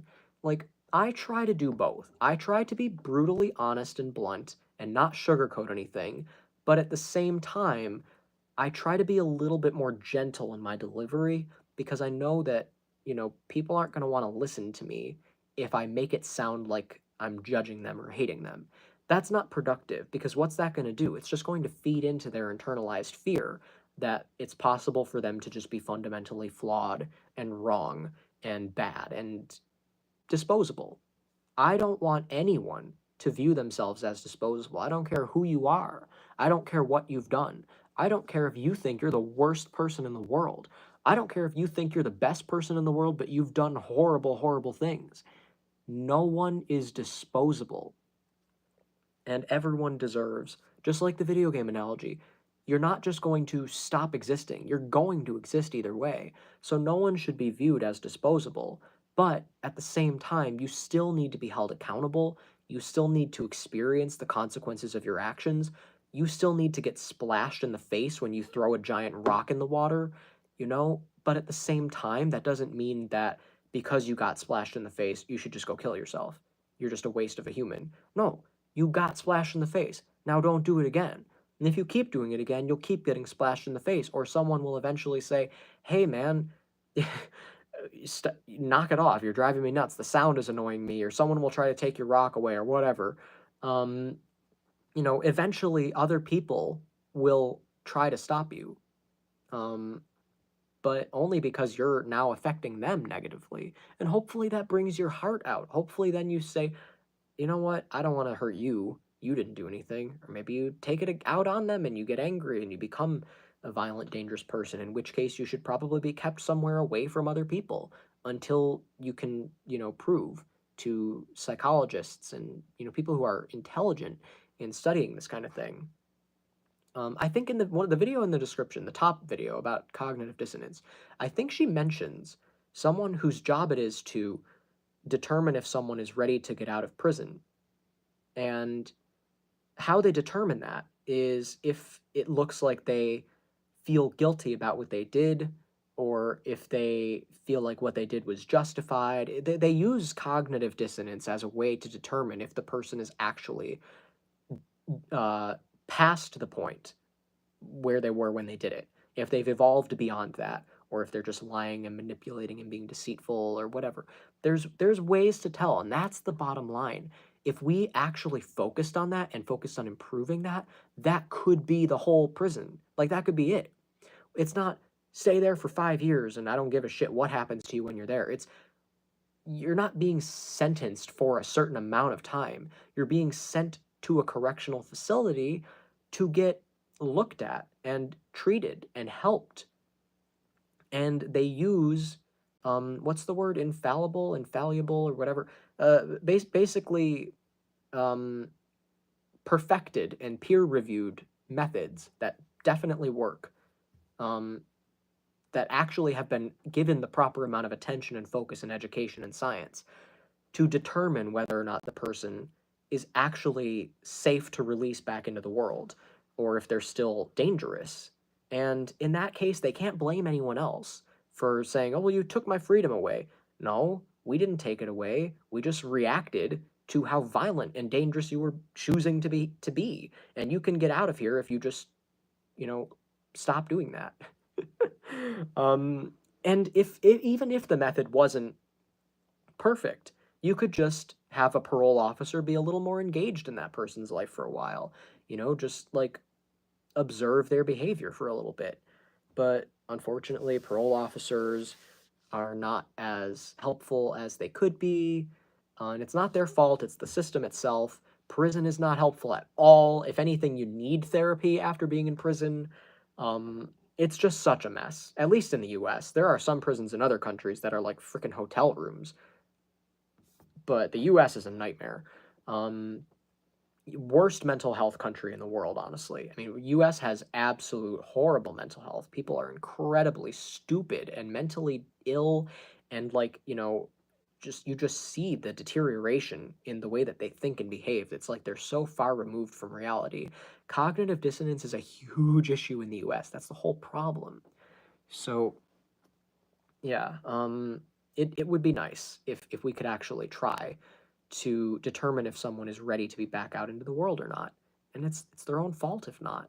So you know, it doesn't mean that you are free from consequences. It doesn't mean that you won't be held accountable when you do something harmful. Um, but you have to let go of this mentality of like certain people are disposable. If you do A, B, and C, then you deserve to die. You know, like just the other day, um, my grandma made a comment about like I don't know if it was a pedophile or somebody. I think it might have been a murderer. I don't remember who it was, but whatever it was, he was talking about like how he didn't want to go to jail forever in a TV show that she was watching, and she said something like, "Oh, well, maybe you deserve to go to jail forever." And I was like, "I don't think anybody deserves that." And then she was like, "Oh, there are some people who deserve that." And I was like, "Well, then what's the point? You know, if you're just gonna think of them as disposable and put them in prison forever, then why even keep them alive?" And she's like, "Yeah, no, just kill them then." So she agreed with me on that, but then she was like, "So then just kill him." And I'm like, "No, because that doesn't work either. They'll just reincarnate and have to learn it. They'll have to do it all over again. There's no getting out of it. There's no just getting rid of people because there's no such thing as a disposable person. And that should be comforting to you to know that there's nothing you can't come back from. That doesn't mean that, you know, that what you did was okay. It just means you can you, you can still go on. You know, it's like don't cry over spilled milk. That belief, even though I understand it, I understand the hate for people who do heinous things like murder or rape or child molestation, or like politicians who are actively participating in the suffering of like millions of people and even the deaths of millions of people and profiting like there's all sorts of horrible corruption going on. I understand hating these people and wanting to see them suffer, but you don't want to stoop to their level. You don't want to start thinking of people as disposable to the point where you're just like, so cynical that you're like wanting people to die. That's how we end up like that in the first place, is thinking that sometimes it's okay to kill people. It's never okay to kill people. Not unless they're, forcing you to. If you've got someone on top of you with a knife and you turn it around on them and kill them instead, they forced you. Sometimes in life or death, life-threatening situations, you know, if your life was being threatened, you become capable of killing, but it's not murder. It's only murder if you kill someone when they aren't trying to attack you, or if they aren't trying to attack if they're not trying to attack anybody. They're contained. They're not a current active threat. And then you try to kill them anyway. Now, I've seen movies where I've wanted people who were incarcerated to die because I've seen what they were capable of even accomplishing from behind bars, the connections they still have, the things that they're still able to do from behind bars. But partially, that only happens in movies, and for the other part, that's just because of the flawed way that we have prison systems. It shouldn't be possible for dangerous people to still do things from behind bars. We need to have better bars in that case. There needs to be a better system for that. So, because that's the only reason that I would even want that, is if it's like Jesus, they're still like the only way to actually stop them is to kill them. And if we're talking about movie logic, then their ghost is going to do something. You know what I mean? Like, it's what you want isn't the person to die. What you want is the danger, the threat to be eliminated. That's what you really want. So don't make it so personal. It's not about the person. You just want the threat to be gone. That's okay. You want people to not have to be raped or molested or murdered anymore. That's fine. That doesn't mean the ones doing those things are disposable, less than humans who just should be thrown in the trash. A lot of them are probably possessed. Um, a lot of them have been toying with a lot of very dark energy, and they've gone very mentally ill and very, very dark. And they have a lot of very toxic, dangerous stuff surrounding them, and it may kill them. They may even kill themselves if they're really forced to confront the reality of what they've done. But you should not be making that decision for them, and you certainly shouldn't just be throwing them in prison to be forgotten. They deserve attention. They at least deserve, just like the example of Don't Look Up that I gave. They may have been fighting a useless battle, but they at least tried. At least try. You may think these people are a lost cause, but they're still alive. They're still humans. They're worth at least trying to help, to rescue from whatever is keeping them from living an authentic, and healthy life. And I, again, just want to clarify, there's a big difference between helping someone and arrogantly telling someone that they need help when they don't. Like I think of conversion therapy again. It's not help. No one asked for help. And the key difference is gay people weren't bothering anybody. That's the main difference. You know, trying to help someone who is out there causing trouble in other people's lives is different from targeting someone who's not bothering anybody and telling them that they're mentally ill and they need help. So if you want to draw inaccurate comparisons, I'm going to tell you why they're inaccurate. Okay? Like there's a difference between being transgender and being trans species or trans race. You're not black if you're white. You're not a dog if you're a human. You know? it's and transgender people aren't even denying their biology, you know? A transgender woman isn't pretending that she wasn't born in a male body. But what about someone who's intersex, someone who's born with like, more complex chromosomes? I think what people don't understand is that gender is a unique thing. It's not the same as something like race or species, because gender, there is a biological aspect to it, but gender is in everything. Gender is everywhere. I've even heard of like gender being in fruits and vegetables. There's like a masculine and a feminine side of your body. And gender is just in everything. And we often do change from, masculine to feminine, depending on um, where we are and what we're thinking, because masculine traits exist, feminine traits exist. We can tap into either one at any time. You should be balanced. Um, and I don't think transgender people are denying their biology, they're just rejecting it. It's just sort of like if you were a woman your whole life, you were born a woman, everyone recognized you as a woman, you were comfortable with that, you loved being a woman, but one day you woke up and you looked down and you had a man's body and you looked in the mirror and you were like, "Ah, this is disgusting." And you go out in public and people start looking at you and you're like, "This isn't me. People are looking at me and they're not seeing me."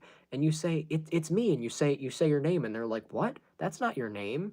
And you're like, "Oh my God." Wouldn't you want to change that if you could? If you could get surgeries to fix that and, convince people that your name is your name and that your body is your body? In that example, that is what a transgender person is probably experiencing on a daily basis. The only difference is that they probably were that different gender in a past life rather than in this life. And sometimes it's something they choose. People, when they're drawing up their life contracts and choosing the challenges they're going to go through, they choose to be a minority or marginalized. They want to be a woman. They want to be, they want to experience racism, misogyny, homophobia, because it increases their empathy for those situations and helps them to protect those other people and speak out against these issues.